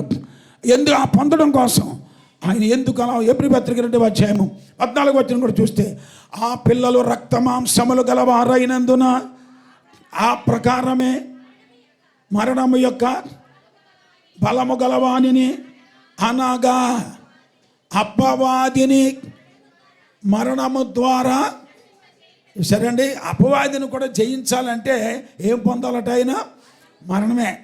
ఆయన మరణం అయితే పాపులకు రక్షణ, ఆయన మరణం అయితే అపవాదిని నశింపజేయడానికి, ఆ శక్తి అంతా కొలగొట్టడానికి, జీవితకాలం అంతయో మరణ భయము చేత పాపమునకు దాసులైపోయిన వారిని విడిపించుటకు ఆయన కూడా, దేవుడు కూడా ఏమవలసి వచ్చింది? రక్త మాంసములలో పాలివాడవలసి వచ్చాను. దేవుడు స్తోత్రం కలుగాక. దేవుడు కూడా ఆయన రక్త మాంసాలు తీసుకున్నాడు. రక్త మాంసాలు లేని దేవుడు, ఆత్మస్వరూపైన దేవుడు, పరలోకంలో దేవదూతల మధ్య ఉండవలసిన దేవుడు, దేవతల చేత పొగడబడవలసిన దేవుడు రక్త మాంసాలు తీసుకోవాల్సి వచ్చింది. ఎందుకు తెలుసా? మన కొరకు ఏమవ్వాలి? ఆయన మరణించాలి. చెప్పండి, ఏమవ్వాలి? ఆయన మన కొరకు ఆయన మరణం అవ్వాలి. ఆయన మరణం అయితేనే మన పాపాలు పోతాయి. ఆయన మరణం అయితేనే మనకు రక్తం గారుస్తాడు. ఆయన మరణం అయితేనే అపవాదిని ఓడిస్తాడు. ఆయన మరణం అయితేనే మనం జీవములోకి ప్రవేశిస్తాం. దేవుడి స్తోత్రం కలుగాక. మరణములో నుండి జీవములోనికి దాటుకుంటాం. ఆ పని చేయడానికే దేవుడు లోకానికి వస్తే, అందరూ పుట్టినరోజులు చేసుకుంటూ ఏది క్రిస్మస్ అని, దేవుడు పండగని, దేవుడు పుట్టాడన్నట్టు, లేదా యేసు పుట్టాడు, క్రీస్తు పుట్టుగా అని పిచ్చోళ్ళ కింద అయిపోతున్నారు. అన్యుల మధ్య చాలా అవమాన పనులు చేస్తున్నారు. డ్యాన్సులు చూడండి, ఆ స్టేజీల మీద డ్యాన్స్. వాక్యం లేదు అక్కడ, వాక్యం ఉండదు అక్కడ, ఆరాధన ఉండదు. యేసుప్రభుకు చోటు లేదు అక్కడ, యేసుప్రభు ఆరాధన ఉండదు. వీళ్ళ మేకప్లకి సరిపోతుంది టైము, వీళ్ళ డెకరేషన్లకి, వీళ్ళ లైటింగ్లకి, వీళ్ళ కార్యక్రమాలకి, వీళ్ళ యొక్క భయంకరమైనటువంటి నాటకాలకి, కథలకి, కట్టుకథలు, పెట్టుకథలు, వేషాలు వేసి ఆడవాళ్ళని మగవాళ్ళని డ్యాన్సులు వేయించటం. బైబిల్లో ఎక్కడైనా అలా చేసినట్టు ఉందా? ఒక్క వాక్యం చూపించమన్నాడు, చూపించలేదు. ముందు నుంచి వస్తుందే మేము చేస్తున్నామన్నారు, అంతేగాని ఎవడు బైబిల్లో అది చూపిస్తామని చెప్పలేకపోతున్నారు. బైబిల్లో లేనిది చేస్తే ఏమనుంది? తెగుళ్ళు సంభవిస్తాయి. లేనిది చేస్తే, కలగలుపు చేస్తే, బైబిల్లో లేనిది ఎవరైనా కలుపుకుంటే, కల్పించి చేసిన దానికి తెగుళ్ళు పంపిస్తున్నాడు. అందుకే దేవుడి స్తోత్రం, హల్లెలూయా. చాలా జాగ్రత్తగా ఉండాలి. కనుక లేనిది చేయకూడదు, ఉన్నదాన్ని తీసేయకూడదు. దేవుని వాక్యాన్ని ప్రకారంగా మన జీవితాన్ని భద్రపరుచుకుంటే అది మనకి ఎంతో క్షేమం. అందుకే దేవుడి వాక్యంలో యేసుప్రభువే చెప్పేశాడు, ఇదిగో యెరూషలేముకి వెళ్తున్నాం, నన్ను పాపుల చేతికి అప్పగించబడాలి, నన్ను వారు శిక్షిస్తారు, మరణ శిక్ష విధిస్తారు. ఏం చెప్పేశాడు ఆయన? ముందే చెప్పాడు, నేను వచ్చిన పని అదే. మత్తయి సువార్త చూడండి 20వ అధ్యాయం 28వ వచనం.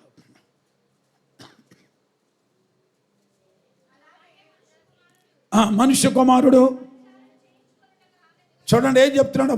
పరిచారము చేయించుకోవడానికి రాలేదు, కానీ పరిచారము చేయుటకును, అదిగోండి, అనేకులకు ప్రతిగా విమోచన క్రయధనముగా తన ప్రాణమును ఇచ్చుటకు వచ్చానని చెప్పాను. దేవుడి స్తోత్రం కలుగాక.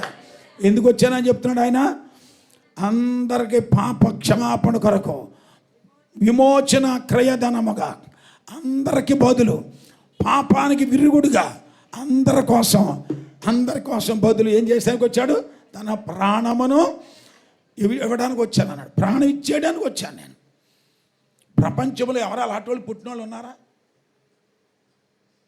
ప్రాణం ఇచ్చేయడానికి, పాపుల కోసం ప్రాణం ఇచ్చేయడానికి, రక్తం ధారపోసేయడానికి, ఆయన తన్ను తాను తగ్గించుకుని ధనవంతుడయ్యుండి దరిద్రుడైపోవటం, ఆయన గొప్పవాడయ్యుండి తక్కువవాడు, పశువులు తొట్టిలో పండుకునేలాగా సింహాసనం మీద అక్కడ కూర్చోవలసినోడు ఇక్కడ పశువులు తొట్టిలో పొరుండి పెట్టబడ్డాం. ఇదంతా ఏంటి? తన్ను తాను తగ్గింపు తగ్గింపు. మన కోసం బలి అవ్వటం కోసం వచ్చాడు. మనకి శిక్ష మన శిక్ష ఆయన మీద మోసుకోవడానికి వచ్చాడు. లోక పాపమును మోసుకొని వెళ్ళిపోయే గొర్రె పిల్లగా భూమి మీదకి వచ్చి ఆయన మన కోసం అర్పణ అయిపోవడానికి వచ్చాడు, బలియాగం అయిపోవడానికి. అలాంటి ప్రభువుని మనం ఏం చేయాలి చెప్పండి? ఏం చేయాలి? రక్షణ పొందుకున్న వారు ఏం చేయాలి? ఆయనను హృదయపూర్వకముగా ఆరాధన చేయాలి. పండుగ చేయకూడదు, ఆరాధన చేయి. దేవుణ్ణి హృదయపూర్వకంగా పూర్ణ బలముతోనూ పూర్ణ ఆత్మతోనూ సత్యముతో నీవు ఆరాధన చేయి. అంతేగాని పండుగ చేయకూడదు. అందులో శాపం ఉంది. ఈ ఆత్మతో సత్యముతో చేసే ఆరాధనకి ఆశీర్వాదం ఉంది. పండగల వల్ల కల్పించిన దాని ప్రకారంగా అది ఆరాధనని పేరు పెట్టుకున్నా, అది పండుగని పేరు పెట్టుకున్నా, దీనికి ఎన్ని పేర్లు పెట్టారో తెలుసా అండి? కల్పించిన దానికి mega Christmas, semi Christmas, grand Christmas, అబ్బో ఎన్ని రకాల పేర్లు వచ్చేసాయో. ఎంత ఘోరమైనటువంటి ఈ కథలు జరుగుతున్నాయంటే దేవుడు ఎంత కోపం రేగిపోద్దో తెలుసా? అందుకని ఆయన ఉగ్రత కుమ్మరించడానికి ఆయన సిద్ధపడిపోతుంటాడు. ఏడు వద్దన్న చేస్తుంటే చెప్పని చేయకుండా చెప్పని చేస్తుంటే దేవుడు కోపం రగులుతుంటుంది. అందుకే మన జీవితాలు దేవుడికి అర్పించుకుని జాగ్రత్తగా ఉంటాం నేర్చుకోవాలి. దేవుడి స్తోత్రం, హల్లెలూయా. మన హృదయాలు దేవుడికి అర్పించుకుని, ప్రభువా నా కోసం బలయ్యావు, నా కోసం దెబ్బలు తిన్నావు, నా కోసం ముండ్ల కిరీటం తిప్పించుకున్నావు, నా కోసం అవమానపడ్డావు, నీవు నాకుంటే చాలు, నిన్ను హృదయపూర్వకంగా నిన్ను సేవిస్తున్నాను ప్రభు అని మన జీవితాలు ఎల్లప్పుడూ ఆయన ఆరాధన చేయడానికి ఇష్టపడితే అదే నిజమైన పండగ. దేవుడి స్తోత్రం, హల్లెలూయా. అది ఎల్లప్పుడూ కూడా పండగే. దేవుడిని రక్షణ పొందుకొని ఆయన చేర్చుకోవటమే అసలు పండగ. అంతేగాని కొత్త బట్టలు వేసుకోవటం, పిండాటలు చేసుకుని తినేయటం, బ్రాందీ షాపులకి వెళ్ళి శుభ్రంగా తాగేయటం, స్టార్లు పెట్టుకోవటం, పాకలు వేసుకోవటం, పశువులు పాకలు వేసుకోవటం. వాళ్ళేమో వినాయకుడు పాకలు వేశారు, మనోళ్ళేమో ఏంటి పశువులు పాకలు వేస్తున్నారు. దానికి దీనికి చూసారా సరిపోయింది. అలా ఆ పాక వీళ్ళు ఈ పాక, అందులో దేవుడు ఉన్నాడని వీళ్ళు, అందులో పుట్టాడని వీళ్ళు. ఆ పాకలోనూ లేడు చెప్పండి, ఈ పాకలోనే దేవుడు లేడు. దేవుడు ఎక్కడికి వచ్చాడు? ఆయన పశువుల తొట్టులో ఉన్నాడు. అక్కడి నుండి ఎవరైతే నమ్ముకున్న వాళ్ళ హృదయంలోకి వచ్చాడు. అందరూ దేవుడి స్తోత్రం చెబుతాం సరే, హల్లెలూయా. వారి హృదయంలో చేర్చుకున్న వారికే నిజమైన పండగ. యేసుని హృదయపూర్వకంగా ఆరాధించే వాళ్ళకే నిజమైన పండగ. అంతే తప్ప డెకరేషన్ వల్ల ఈ గొప్ప గొప్ప ఆర్భాటం చేసుకుని క్రీస్తు నేడు పుట్టెనని చెప్పుకొని తిరగటం వల్ల, చెట్టును పట్టుకొని ఊరంతా తిరిగి అందరినీ పలకరించడం వల్ల, కవర్లు ఇచ్చి మళ్ళీ తోటి ఇట్టి పెట్టారు. ఇందులో ఏంటిది? కొవ్వొత్తులు ఏంటిది? కొవ్వొత్తులు. ఒక్కొక్కడు పాస్టర్లు పెద్దలు అందరూ కొవ్వొత్తులు పెట్టుకుని తిరగటం అంటే వీళ్ళకి ఏమి లేదు, వెలుగు లేదు. ఈ చీకటోళ్ళు వీళ్ళందరూ అందరూ ఏం పట్టుకున్నారో? కొవ్వొత్తులు పెట్టుకుని తిరుగుతున్నారు. కానీ దేవుడు ఏమన్నా తెలుసా?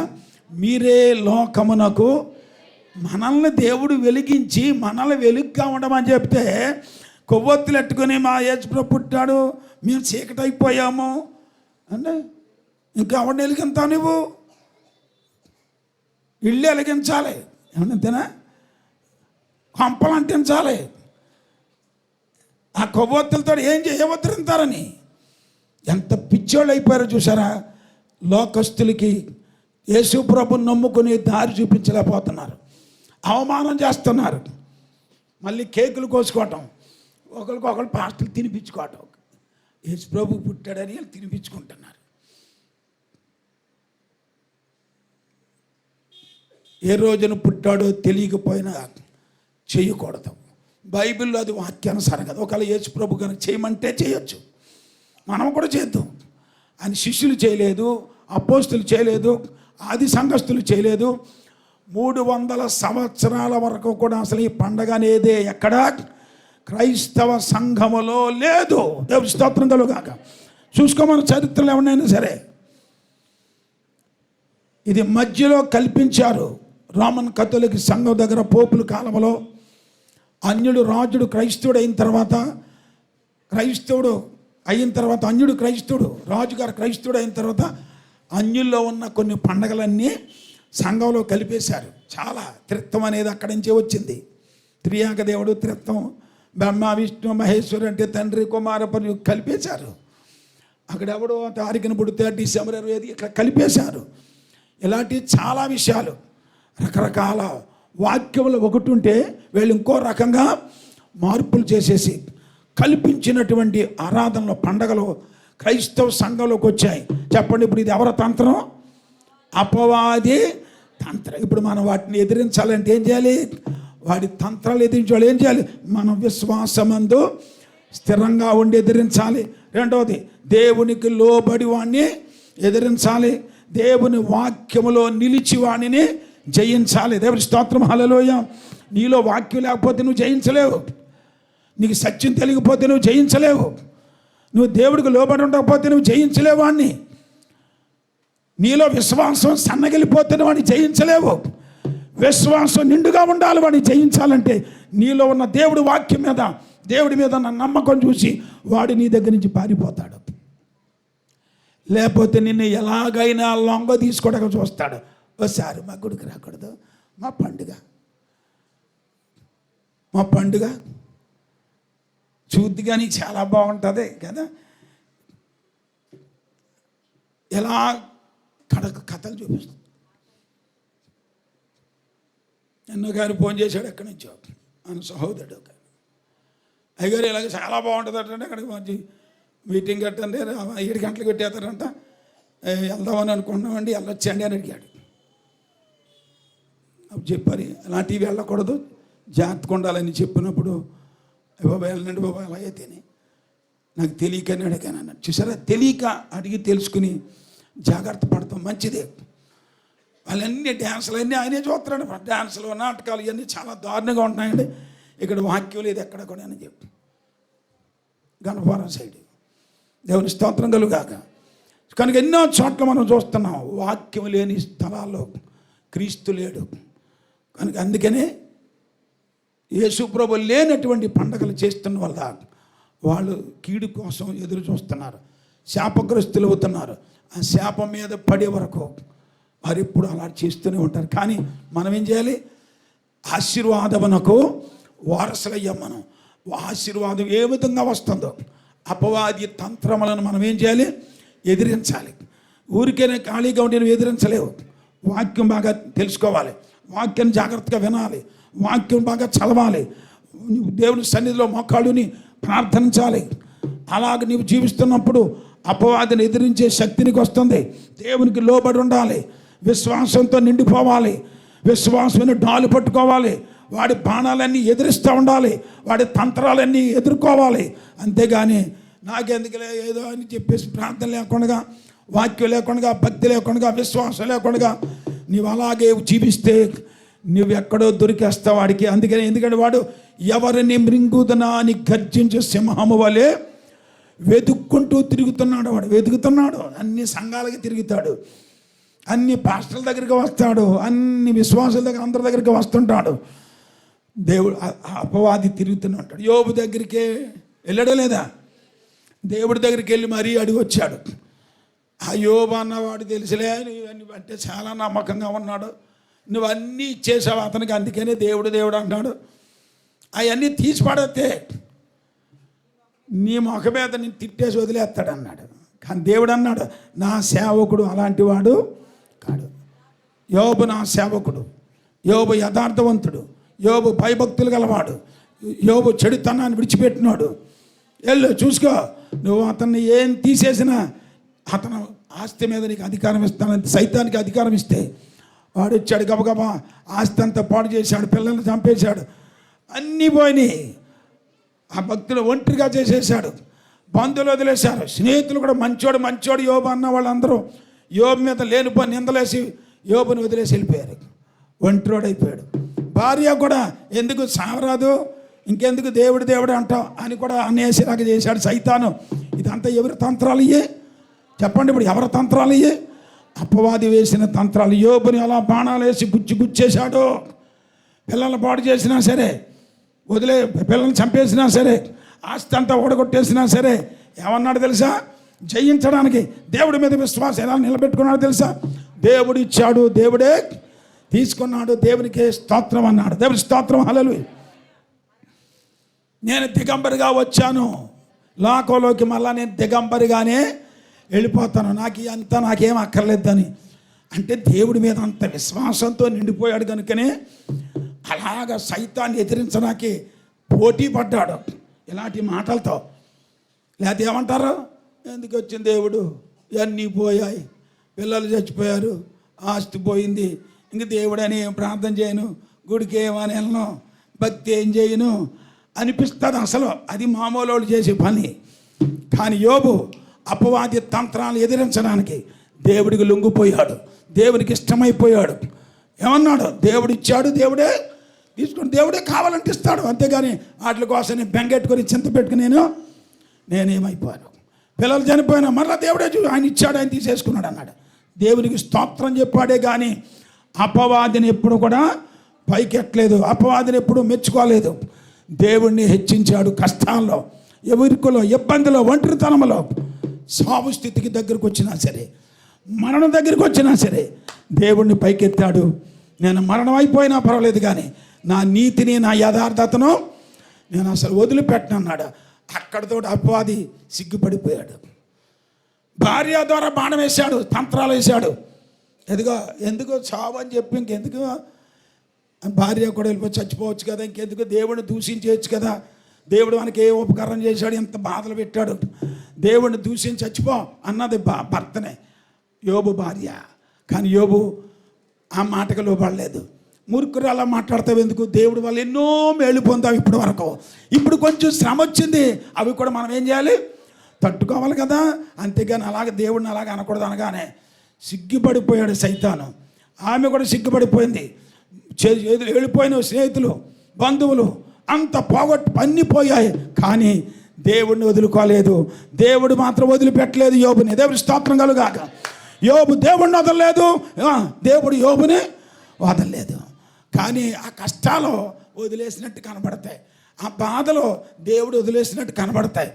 అవి కనబడినా సరే అవన్నీ అపవాది తంత్రాలు. అయ్యి చాటి నుండి అపవాది బాణాలు వేశాడు, అవన్నీ ఎదుర్కోవాలి. అందుకే దేవుడి మీద నమ్మకం పెట్టుకున్నాడు, యథార్థత నిలబెట్టుకున్నాడు. యోబు జయించాడు, యోబు ఓడించాడు అపవాదిని. దేవుడి స్తోత్రం కలుగాక. తంత్రాలన్నీ ఓడించుకుంటూ వచ్చాడు, చివరి వరకు కూడా నిలబడ్డాడు యోబు. చివరికి అపవాది ఓడిపోయాడు. అపవాది దేవుడి దగ్గర అన్నాడు, ఇక నా వల్ల కాదు, యోబు నీ సేవకుడే, ఏమి లేకపోయినా చచ్చేలాగున్నా నాకు దేవుడే కావాలంటున్నాడు. ఇక నేనేం చేయలేకపోయినా అనగానే అప్పుడు వెంటనే దేవుడు చేజాపాడు, యోబుని ముట్టాడు, ఈ గోతిలోంచి లేచాడు. అప్పటికే కురుపులతో గోక్కుంటున్నాడు, కురుపులన్నీ వచ్చి ఒళ్ళంతా చీకిపోయింది, ఒళ్ళంతా కూడా ఎముకలన్నీ పొడుచుకుపోతున్నాయి, కళ్ళన్నీ కూడా గుంటలు పడిపోయాయి. ఇక చచ్చే స్థితిలో దగ్గరికి వచ్చేసాడు. అలాంటి అప్పటి వరకు కూడా దేవుణ్ణి వదిలిపెట్టలేదు, పోరాటంలోనే ఉన్నాడు. యుద్ధం, ఆత్మీయ యుద్ధం. దేవుడి స్తోత్రం కలుగాక. శ్రమలతో పోరాడి అపవాదిని జయించాడు. అందుకే దేవుడు యోబుని ప్రేమించి యోబుని ముట్టాడు, ఆ గోతులోంచి లేవనెత్తాడు, బట్టలు వేసుకున్నాడు, మంచిగా స్వస్థత అయిపోయింది, బాగుపడిపోయాడు, ఇంట్లో కూర్చున్నాడు. ఇక టక్కటక్కడ వచ్చేసాయి, పోయి అన్ని ఆస్తి మరలా తిరిగి రెండంతల ఆస్తి. ముందు ఎంతైతే పోయిందో అంతకంటే రెట్టింపు అంత మళ్ళా యోబు దగ్గరికి దేవుడు మరలా చేర్పించేశాడు. దేవుడి స్తోత్రం, హల్లెలూయా. ఎంతమంది పిల్లలు చచ్చిపోయారో అంత పిల్లల్ని మళ్ళీ అంతమందిని మళ్ళీ అందమైన పిల్లల్ని మరలా ఇచ్చేశాడు దేవుడు ఆ పిల్లల్ని. దేవుడి స్తోత్రం కలుగాక. హల్లెలూయా. ఎవరెవరైతే ఆయన మంచోడు కాదని లేనిపోయిన అబండాలు వేసి వదిలేసి వెళ్ళిపోయారో ఆ బంధువులు, ఆ స్నేహితులు కూడా తప్పు తెలుసుకుని యోబుని గురించి మనం చెడ్డ మాటలు పలికాం, అయ్యో మా అందే తప్పు అనుకుని వారందరూ తిరిగి వచ్చి యోబు దగ్గర ప్రార్థించారు. దేవుడికి ప్రార్థిస్తే దేవుడు వాళ్ళ మాట విన్నన్నాడు. మీ ప్రార్థన విన్నాం, నా సేవకుడని యోబు గురించి మీరు చెడ్డ మాటలు పలికారు, మీరు అవమానంగా మాట్లాడారు, అర్థం చేసుకోలేదు నా సేవకుని, మీ ప్రార్థన విన్నాం, వెళ్ళు యోబు దగ్గరికి వెళ్ళి మీరు అడగండి, పశ్చాత్తాపడండి, ఒప్పుకోండి, యోబు మీ గురించి ప్రార్థన చేస్తే నేను వింటానన్నాడు దేవుడు. దేవుడి స్తోత్రం కలుగాక. అప్పుడు ఆ స్నేహితులు వెళ్ళి, మంచి స్నేహితులు, ప్రాణ స్నేహితులు, కానీ యోబుని అర్థం చేసుకోలేకపోయారు. అది ఒక పరీక్ష, అది అపవాది యొక్క తంత్రం అది. అందుకే తిరిగి దేవుడి ప్రేమ ఏంటో తెలుసుకున్నారు. తిరిగి మళ్ళీ యోబు దగ్గరికి వచ్చి, అయ్యా పొరపాటు అయిపోయిందని ఒప్పుకోగానే వెంటనే మళ్ళా ప్రార్థించాడు యోబు. దేవుడు ఆ స్నేహితులు మళ్ళీ క్షేమంగా ఉంచాడు. అందరూ కలిసిపోయారు. రెండంతల ఆశీర్వాదంతో యోబు నిండిపోయాడు. అపవాదిని జయించిన వాళ్ళకే అలాంటి ఆశీర్వాదం ఉంది. అపవాదిని జయిద్దాం, అపవాది తంత్రములను జయిద్దాం. ప్రభు రాకడ కొరకు సిద్ధపడదాం. వాక్యం నిండిపోండి, దేవుని మీద విశ్వాసంతో ఉండండి. దేవునికి సత్యమందు మొక్కాళ్ళని ప్రార్థించి ప్రభు కొరకు ధైర్యంగా మెలుకోగలిగి ప్రార్థించండి. అపవాది ఓడిపోతాడు, కానీ వాడు చివరికే ఆ గతి ఎప్పుడు వరకు ఉంటాడో ఆఖరి క్షణం వరకు, దేవుడు అంచె తీర్పు చేసే వరకు, అగ్నిగుండంలో పడేసే వరకు అపవాది ఉంటూనే ఉంటాడు. వాడిని ఏమి అయిపోడు. కాబట్టి మనం మాత్రం ఏం చేయాలి? వాడిని ఓడిస్తూ వాడి గురించి మన తంత్రాలు జయించుకున్నాం. నీకు బలహీనతలు పెడతాడు అప్పటికప్పుడే. చెప్పారు కదా, అప్పటికప్పుడే నీరసం పెడతాడు. అప్పుడు కూడా ఏదో అయిపోయినట్టు, అయ్యో నా పని అయిపోయింది, అయ్యో ఇంక నేను బతకలేను, అయ్యో నాకు ఇలాగైపోయింది అంటే అని నువ్వు సిగ్గుపడిపోయినట్టు, బాధపడిపోయినట్టు, నీకు ఏదో జరిగిపోయినట్టు నీకు అలాంటి తంత్రాలు వేసి నిన్ను భయపెడుతుంటాడు. నువ్వేం భయపడక్కర్లేదు. దేవుడి స్తోత్రం కలుగాక. నీ చదువులోనైనా, నీ పొలంలోనైనా, నీ ఉద్యోగంలోనైనా, నీ సమస్యలు ఏ పరిస్థితుల్లో వచ్చినా, నీ ఒంటరితనంలోనైనా నువ్వేం భయపడక్కర్లేదు. నీ పని అయిపోయిందని అన్నా సరే, లేదు నా దేవుడు నాకుండగా నాకేం భయం లేదని చెప్పు. దేవుడి స్తోత్రం కలుగాక. హల్లెలూయా. ప్రభువు నాకు సహాయకుడు, నరులు నాకేమి చేయగలరు అని మంచి ధైర్యంగా చెప్పుకొని దేవుడి కొరకు బతుకుదాం. అపవాదిని జయిద్దాం, అపవాది తంత్రములను ఓడిద్దాం. ప్రభు రాకడ కొరకు సిద్ధంగా ఉందాం. వ్యర్థమైన ఆరాధనలు, వ్యర్థమైన పండుగలు, వ్యర్థమైన ఆచారాలు, వ్యర్థమైనటువంటి కార్యక్రమాలు వదులుకొని, పుట్టినరోజులు, చచ్చిన రోజులు వదులుకొని వాక్యానుసారమైన భక్తి చేసి ప్రభు రాకడకు సిద్ధపడదాం. దేవుడి మాటలు మన హృదయాలు ఫలింపజేయును గాక. ప్రార్థన చేసుకుందాం అందరూ దయచేసి. హల్లెలూయా, హల్లెలూయా, హల్లెలూయా. అందరూ మోకరించండి, అందరూ కూడా కళ్ళు మూసుకోండి. Hallelujah, hallelujah, hallelujah, hallelujah, hallelujah, hallelujah, hallelujah, hallelujah, hallelujah, hallelujah. Praise the Lord. స్తోత్రం, స్తోత్రం, స్తోత్రం, స్తోత్రం. గ్లోరీ. హల్లెలూయా, హల్లెలూయా.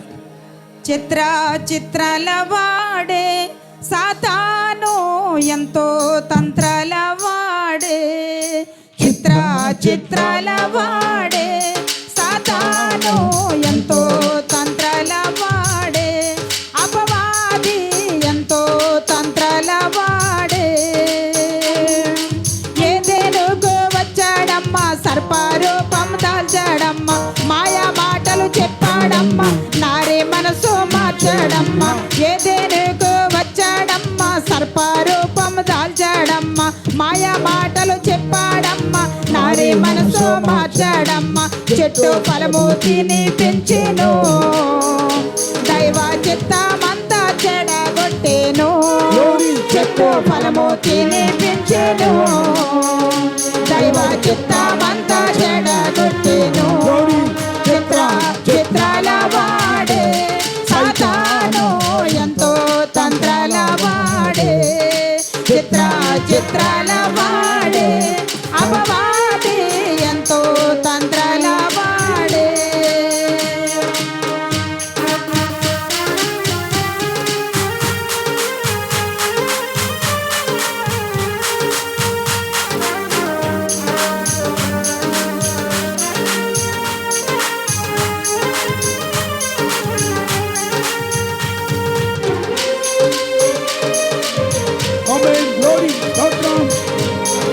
అపవాది తంత్రాలు, అపవాది చిత్రాల వాడు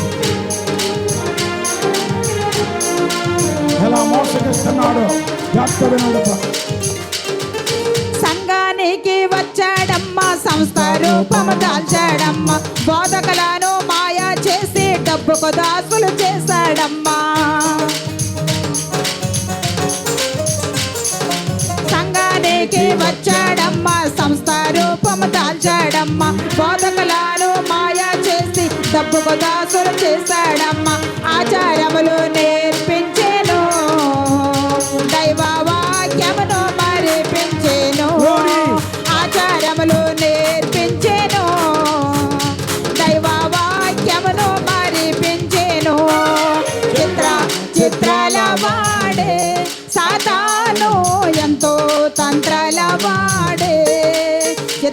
చిత్రాల వాడే అపవాది ఎంతో తంత్రాల వాడే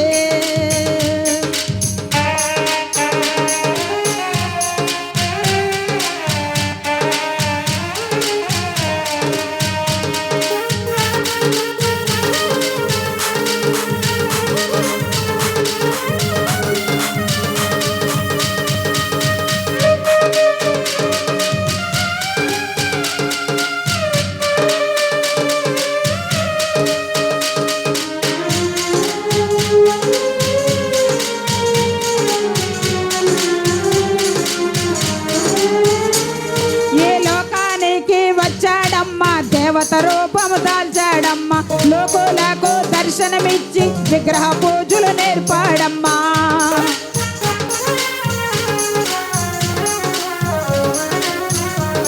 ఈ లోకానికి వచ్చాడమ్మా దేవత రూపము దాల్చాడమ్మా లోకులకు దర్శనమిచ్చి విగ్రహ పూజలు నేర్పాడమ్మా పండుగలెన్నో అలా వచ్చేను సర్వలోకములు మోసాగించేను పండుగలెన్నో నేర్పించేను సర్వలోకమును మోసాగించేను పండుగలెన్నో అలవర్చెను సర్వలోకమును మోసాగించేను చిత్రాల వాడే సాతాను ఎంతో తంత్రాల వాడే చిత్రాల వాడే అపవాది ఎంతో తంత్రాల వాడే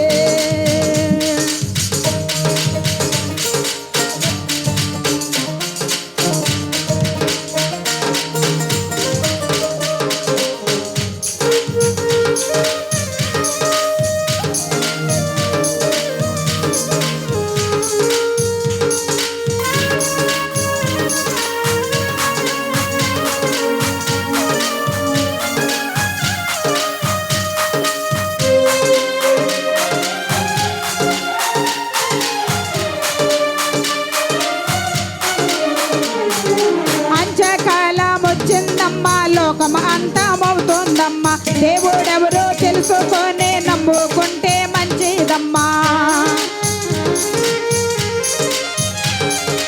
అంత్యకాలం వచ్చిందమ్మా లోకం అంతమవుతుందమ్మా దేవుడెవరో తెలుసుకొని నమ్ముకుంటే మంచిదమ్మా యేసుక్రీస్తు గొప్ప దేవుడు సాతానును ఓడించినాడు యేసుక్రీస్తు గొప్ప దేవుడు సాతానునే ఓడించినాడు యేసుక్రీస్తు గొప్ప దేవుడు సాతానునే ఓడించినాడు యేసుక్రీస్తు గొప్ప దేవుడు సాతానునే ఓడించినాడు యేసుక్రీస్తు గొప్ప దేవుడు సాతానునే ఓడించినాడు పండుగలెన్నో అలవర్చెను సర్వలోకమును మోసాగించెను ఆచారములు నేర్పించెను దైవ వాక్యమును మరిపించెను చెట్టు ఫలము తినిపించెను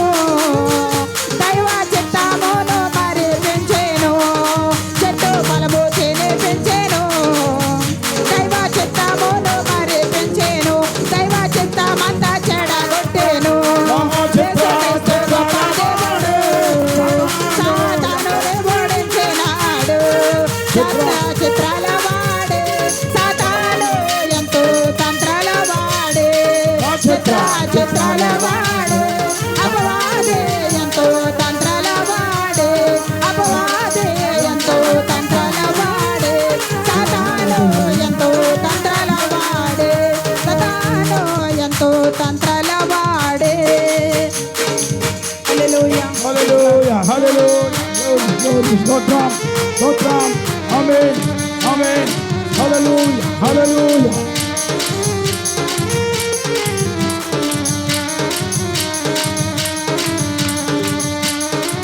ఆమేన్ హల్లెలూయా హల్లెలూయా హల్లెలూయా అపవాది తంత్రములను మనం జయించాలి అపవాది తంత్రాలను మనం ఓడించాలి అపవాది వేస్తున్న అగ్ని బాణాలు మనం చల్లార్చాలి విశ్వాసం అనే తాళు కలిగి ఉండాలి దేవుని వాక్య తత్వం కలిగి ఉండాలి గ్లోరీ హల్లెలూయా హల్లెలూయా, హల్లెలూయా, హల్లెలూయా.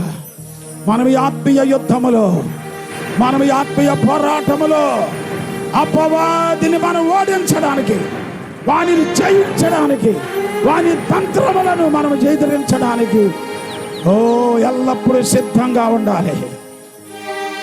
విశ్వాసం అనే డాలు పట్టుకుని ఉండాలి.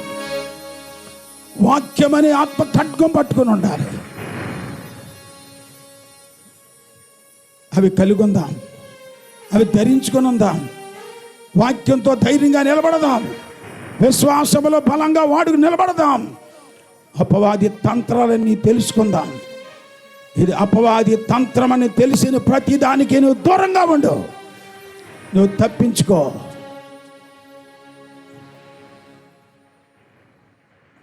అపవాది తంత్రములను ఎదిరించుటకు దేవుడిచ్చు సర్వాంగ కవచములను ధరించుకోండి. దేవుడి శక్తి అపవాదిని ఎదిరించడానికి బలమిస్తుంది. నీ శక్తి సరిపోదు, మన భక్తి సరిపోదు, మన ఆలోచనలు సరిపోవు. వాడిని ఎదిరించడానికి సామాన్యుడు కాడు, వాడు చాలా బలవంతుడు. కానీ వాడికంటే మన దేవుడు గొప్ప బలవంతుడు, అధిక బలవంతుడు. ఆయన ఆశ్రయించి ప్రార్థించి ఆయన బలం తెచ్చుకుని ఆయన పరిశుద్ధాత్మను పొందుకొని అపవాదిని ఎదుర్కోవడానికి ప్రభు యొక్క మహాశక్తిని బట్టి బలవంతులు అవుదాం. దేవునికి ఇష్టమైన బిడ్డలుగా బ్రతుకుదాం. ప్రతి ఉపదేశానికి పై లొంగిపోవద్దు. కల్పించబడిన ప్రతి బోధలకు నువ్వు పరిగెత్తొద్దు. ఏది పడితే అది ఒకటి అనుకుని నువ్వు మోసపోవద్దు. దేవుడు వద్దన్నది నువ్వు మానేసుకో. దేవుడు నడమన్న చోటుకు నడిచి వెళ్ళిపో. దేవుడు చేయమన్న పనులు చేయి. దేవుడు వద్దంటే మానేయి. అదే నీకు ఆశీర్వాదం. అదే అపవాదిని ఎదిరించడం. అదే యోబు చేశాడు. దేవుడు గుణం ఏంటో తెలుసుకుని, దేవుడు మనసు ఏంటో తెలుసుకుని, దేవుడు ఆలోచన ఏంటో తెలుసుకుని అపవాదిని ఆలోచనలన్నీ ఎదిరించుకుంటూ వచ్చాడు యోబు. మనం కూడా అలాగే దేవుడి చిత్తమంతా తెలుసుకుని, దేవుడు వాక్యం ఏముందో తెలుసుకుని, అపవాది వేసే తంత్రాలన్నీ తెలుసుకుని పసిగట్టి ఎదిరిద్దాం. దేవుడు కృప, అటువంటి ఆత్మ సహాయం దేవుడు మనందరికీ దయచేయునుగాక. Glory, hallelujah, hallelujah, hallelujah, hallelujah, హల్లెలూయా. గొప్ప తండ్రి, గొప్ప తండ్రి, గొప్ప తండ్రి. పురుషులు ఎవరైనా ఒకరు ప్రార్థన చేయండి. చిన్న ప్రార్థన. యేసయ్యా, హల్లెలూయా,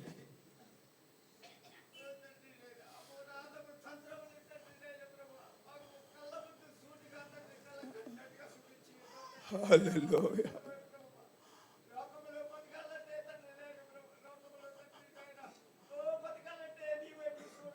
అవును తండ్రి, అవునయ్యా. ఆమేన్, ఆమేన్, హల్లెలూయా.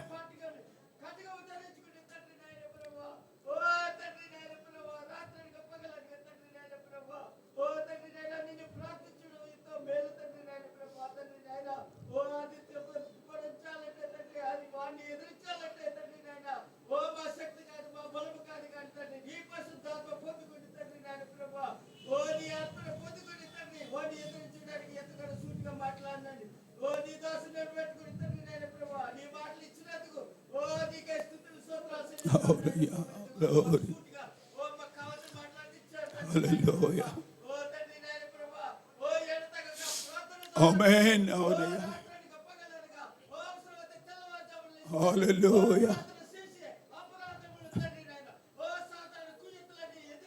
ఆమేన్, జీసస్.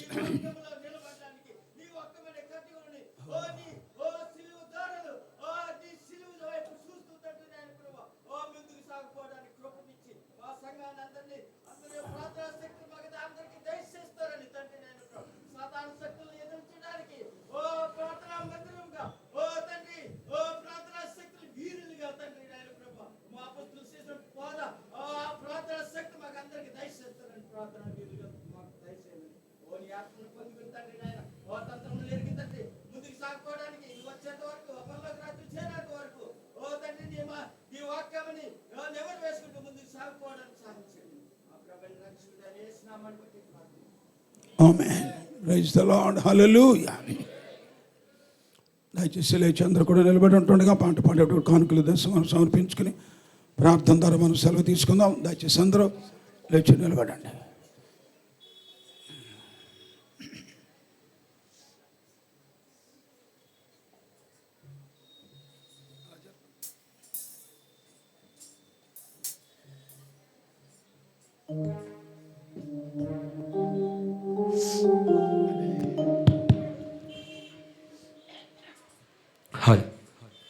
బలమైన దేవుడు నీతో నుండగా భయమేలవో మనసా. బలమైన దేవుడు నీతో నుండగా భయమేలవో మనసా. విడువనని చెప్పి ప్రభు నీకుండగా వెరువకి ఓ మనసా. విడువనని చెప్పి ప్రభు నీకుండగా వెరువకి ఓ మనసా. బలమైన దేవుడు నీతో నుండగా భయమేలవో మనసా.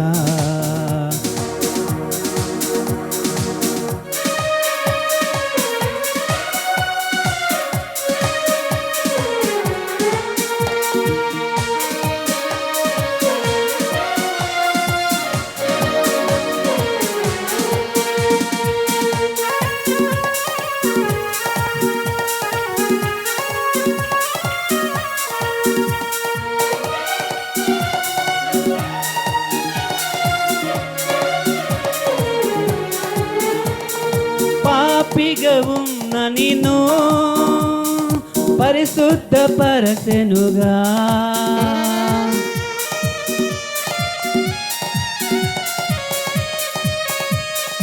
పాపిగా ఉన్న నిన్ను పరిశుద్ధపరచెనుగా. పాపపు ఊబి నుండి నిన్ను దయతో పైకెత్తెను. పాపపు ఊబి నుండి నిన్ను దయతో పైకెత్తెను. బలమైన దేవుడు నీతో నుండగా భయమేలవో మనసా. బలమైన దేవుడు నీతో నుండగా భయమేలవో మనసా.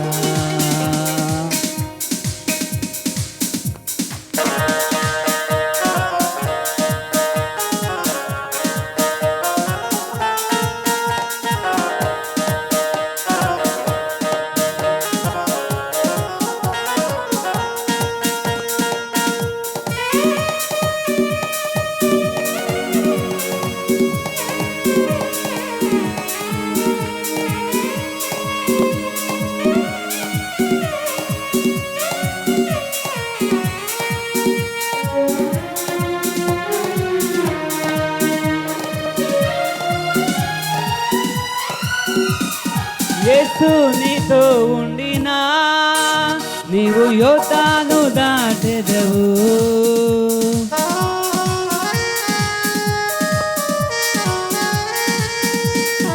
యేసు నీతో ఉండినా నీవు యోర్దాను దాటెదవు. విశ్వాసం నీకున్నా ఆ ఎరుకోను కూల్చెదవు. విశ్వాసం నీకున్నా ఆ ఎరుకోను కూల్చెదవు. బలమైన దేవుడు నీతో నుండగా భయమేలవో మనసా. బలమైన దేవుడు నీతో నుండగా భయమేలవో మనసా. ఆనాడు మర్ర పెట్టినా ఆ అన్న మర వినెను. ఆనాడు మర్ర పెట్టినా ఆ అన్న మర వినెను. అనాథగా మారిన ఆగరు మర వినెను. అనాథగా మారిన ఆగరు మర వినెను. బలమైన దేవుడు నీతో నుండగా భయమేలవో మనసా. బలమైన దేవుడు నీతో నుండగా భయమేలవో మనసా.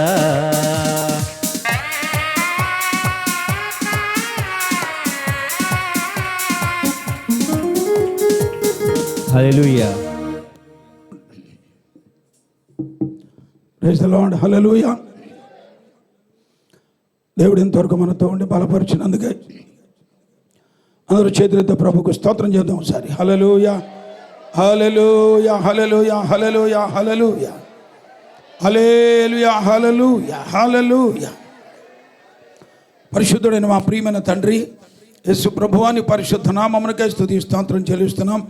ఈ అపారమైన ప్రేమ చేత మమ్మల్ని అందరినీ ప్రేమించి ఎన్నెన్నో కష్ట నష్టాల నుండి వ్యాధి బాధల నుండి నువ్వు అంత తప్పించి రక్షించి ఆరోగ్యవంతులుగా బలవంతులుగా చేసి కాపాడినందుకు బిడ్డలందరినీ నిలబెట్టుకున్నందుకు నీకు స్తోత్రం చెల్లిస్తున్నాను. సజీవులుగా ప్రతి ఒక్కొక్కరిని నాయన ధైర్యపరుస్తూ ఆదరిస్తున్నందుకు నీకు స్తోత్రం. ఈ దినాన్ని నిన్ను ఆరాధించుకోవడానికి నాయన చిన్నలు పెద్దలు నాయన స్త్రీ పురుషులందరూ నీ సన్నిధికి రావడానికి నీ సన్నిధిలో ప్రభావితంగా నాయన నీతో సహవాసం చేయడానికి నీ వాక్యాన్ని విని మీ ప్రార్థించి నీ ద్వారా మేలు పొంది వెళ్ళడానికి నువ్వు ఇచ్చిన మంచి సమయాన్ని బట్టి నీకు స్తోత్రం చెల్లిస్తున్నాం ప్రభువా. లోకంలో ఎంతోమందికి దొరకనటువంటి సమయాన్ని మాకు ఇచ్చావు తండ్రి. నిన్ను సేవించే భాగ్యం, నిన్ను సత్యముతో ఆత్మతో ఆరాధించే భాగ్యాన్ని మాకు అనుగ్రహించినందుకు నీకు స్తోత్రం. ఎంతో ఆశతో ఆయా ప్రాంతాల నుంచి అన్ని పనులు విడిచిపెట్టుకుని సన్నిధికి వచ్చిన ప్రతి బిడ్డను కనికరించండి. వారి జీవిత యాత్రలో తోడుగా ఉండండి. లోటుపాట్లన్నీ తీర్చండి.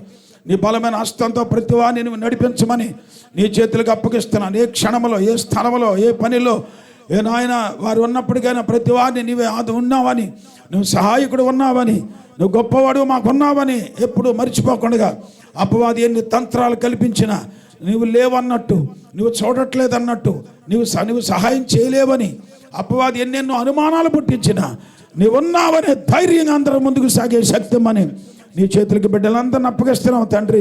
చంటి బిడ్డలను బాల్యతలను కనికరించండి. ఆరోగ్యం ఇచ్చి కాపాడండి. వారి అవసరాలన్నీ తీర్చండి. అలాగే ప్రభు గర్భిణీస్తులు జ్ఞాపకం చేసుకోండి. సుఖమును కానుకొచ్చేవరకు నీ కాపుదల బిడ్డకు దయచేయండి. కరుణించి కాపాడండి. సంతానం లేని వారి జ్ఞాపకం చేసుకుని గర్భాలు తెరవండి. మేలు కలిగించి మహిమ పొందండి. అలాగే ప్రభు యవన బిడ్డలందరినీ కనికరించండి. వివాహం కావాల్సిన బిడ్డలకు మంచి మార్గం చూపించి తగిన సహాయం అందించి అద్భుతం చేసి నీ చిత్తమే నెరవేర్చుకుని ప్రభు బిడ్డల పట్ల నువ్వు గొప్ప కృప చూపించమని ప్రార్థిస్తున్నాను. ఆశీర్వాదకరంగా నిలబెట్టండి, ఆశీర్వదించండి. అలాగే నిరుద్యోగులుగా ఉన్న బిడ్డల కొరకు ప్రార్థిస్తున్నాను. కనికరించండి, ఆరోగ్యవంతులుగా చేసి బలపరిచి నీకు కాపుదల ఉంచండి. పని పాటలు చేసుకుని అందరికీ తోడుగా ఉండండి. దేవా పనులు చేసుకునేవారికి సహాయం చేయండి. అలాగే చేతులు చేసుకునేవారికి సహాయం చేయండి. వ్యాపారం చేసుకునే వాళ్ళకి తోడు ఉండండి. డ్యూటీలు చేసుకునే బిడ్డలకు సహాయం చేయండి. వాహనం మీద డ్రైవ్ చేసే బిడ్డలకు తోడు ఉండండి. ప్రతి ఒక్కొక్కరిని ఆదరించండి. ఆయా ప్రాంతాల నుంచి ఎన్నో స్థలాల నుండి నీ సన్నిధికి వచ్చిన ప్రతి బిడ్డను కరుణించి కాపాడమని నీ చేతులకి బిడ్డలను అప్పగిస్తున్నావు తండ్రి. కరుణించండి, కాపాడి మహిమ పొరక వాడుకోండి. కరెంట్ డిపార్ట్మెంట్ పనిచేసే బిడ్డలందరికీ తోడుగా ఉండండి. ప్రతి విధమైన కీడు నుంచి తప్పించి రక్షించి బలపరచండి. వచ్చిన బిడ్డలందరూ మరలా క్షేమంగా గృహం చేరే కృప దయచేయండి. ఇతర ప్రాంతాల్లో, ఇతర దేశాలు, ఇతర రాష్ట్రాల్లో ఆయన ఆయా ప్రాంతాల్లో ఉన్నటువంటి మా ప్రియ బిడ్డలందరి కొరకు ప్రార్థిస్తున్నాను. కరుణించండి, కాపాడండి. ఆశీర్వాదకరంగా ప్రతి వారిని ఉంచండి. అలాగే చదువుకున్న బిడ్డలందరికీ తోడుకుండండి. ఆయా ప్రాంతాల్లో నాయన హాస్టల్లో ఉన్న బిడ్డల కొరకు ప్రార్థిస్తున్నాం. సహాయం చేయండి. జ్ఞానవంతులుగా బలవంతులుగా చేసి కరుణించి కాపాడండి. నీ నా మహిమార్థమే వారి జీవిత యాత్రలో అందరికీ తోడుండి కాపాడమని నీ చేతులకు అప్పగిస్తున్నాను. ఆదరించి కాపాడండి. తిరిగి మేమందరం మరలా కలుసుకునే వరకు నీ కాపుదలు మాకు అందరికీ దయచేయండి. ఇతర జిల్లాలో ఆయా ప్రాంతాల్లో ప్రతి ఒక్క బిడ్డలు ఎవరైతే రోగులై ఉన్నారో, ఎవరైతే ప్రభు బలహీన చేత బంధించబడారో, ఎవరైతే దయ్యపు శక్తుల చేత పీడించబడుతున్నారో, యేసుక్రీస్తు నామమున చీకటి శక్తుల ప్రభావం లయమైపోవును గాక. నజరేయుడైన యేసుక్రీస్తు నామమున ఆ ప్రతిబింబన రోగములన్నీ విడిచిపెట్టిపోవును గాక. అందరినీ ధైర్యపరచండి, ఆరోగ్యం ఇచ్చి నువ్వున్నావనే విశ్వాసం అందరినీ నిలబెట్టుకుని నీ కృపలో ప్రతి వారిని నడిపించి ధైర్యపరిచి కాపాడమని నీ కాపుదల దయచేయండి. లైవ్ కార్యక్రమం ద్వారా ఎంతమంది అయితే నీ వాక్యం వింటున్నారో, ఎంత దూరం అయితే మాటలు పెడుతున్నాయో వారి హృదయాలు తెరవండి. వారికి రక్షణ భాగ్యం ఇవ్వండి. మార్పు లేని వారికి మార్పునివ్వండి. రక్షణ లేని వారికి రక్షణ ఇవ్వండి. స్వస్థత లేని వారికి స్వస్థత ఇవ్వండి. ప్రతి వారి జీవితాలను మార్చి నీకు నచ్చినట్టుగా నడిపించండి.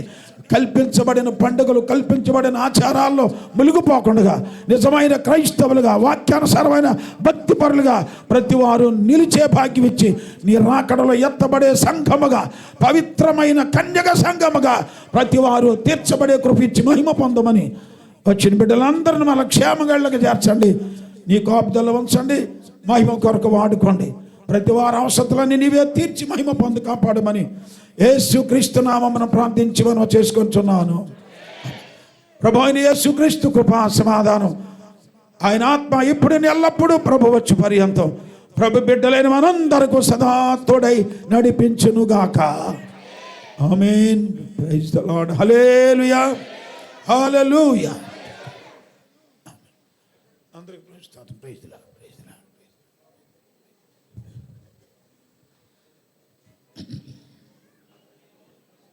అందరూ ఒకరినొకరు సెకండ్ తీసుకుని ప్రభు ప్రేమతో అందరూ కూడా సమాధానంగా వెళ్ళండి. మరలా తిరిగి అందరూ మరలా సమాధానంగా కలుసుకోండి. అందరూ ఒకరికొకరు ప్రేమతో మగవారు మాడవారు అందరూ కూడా దేవుని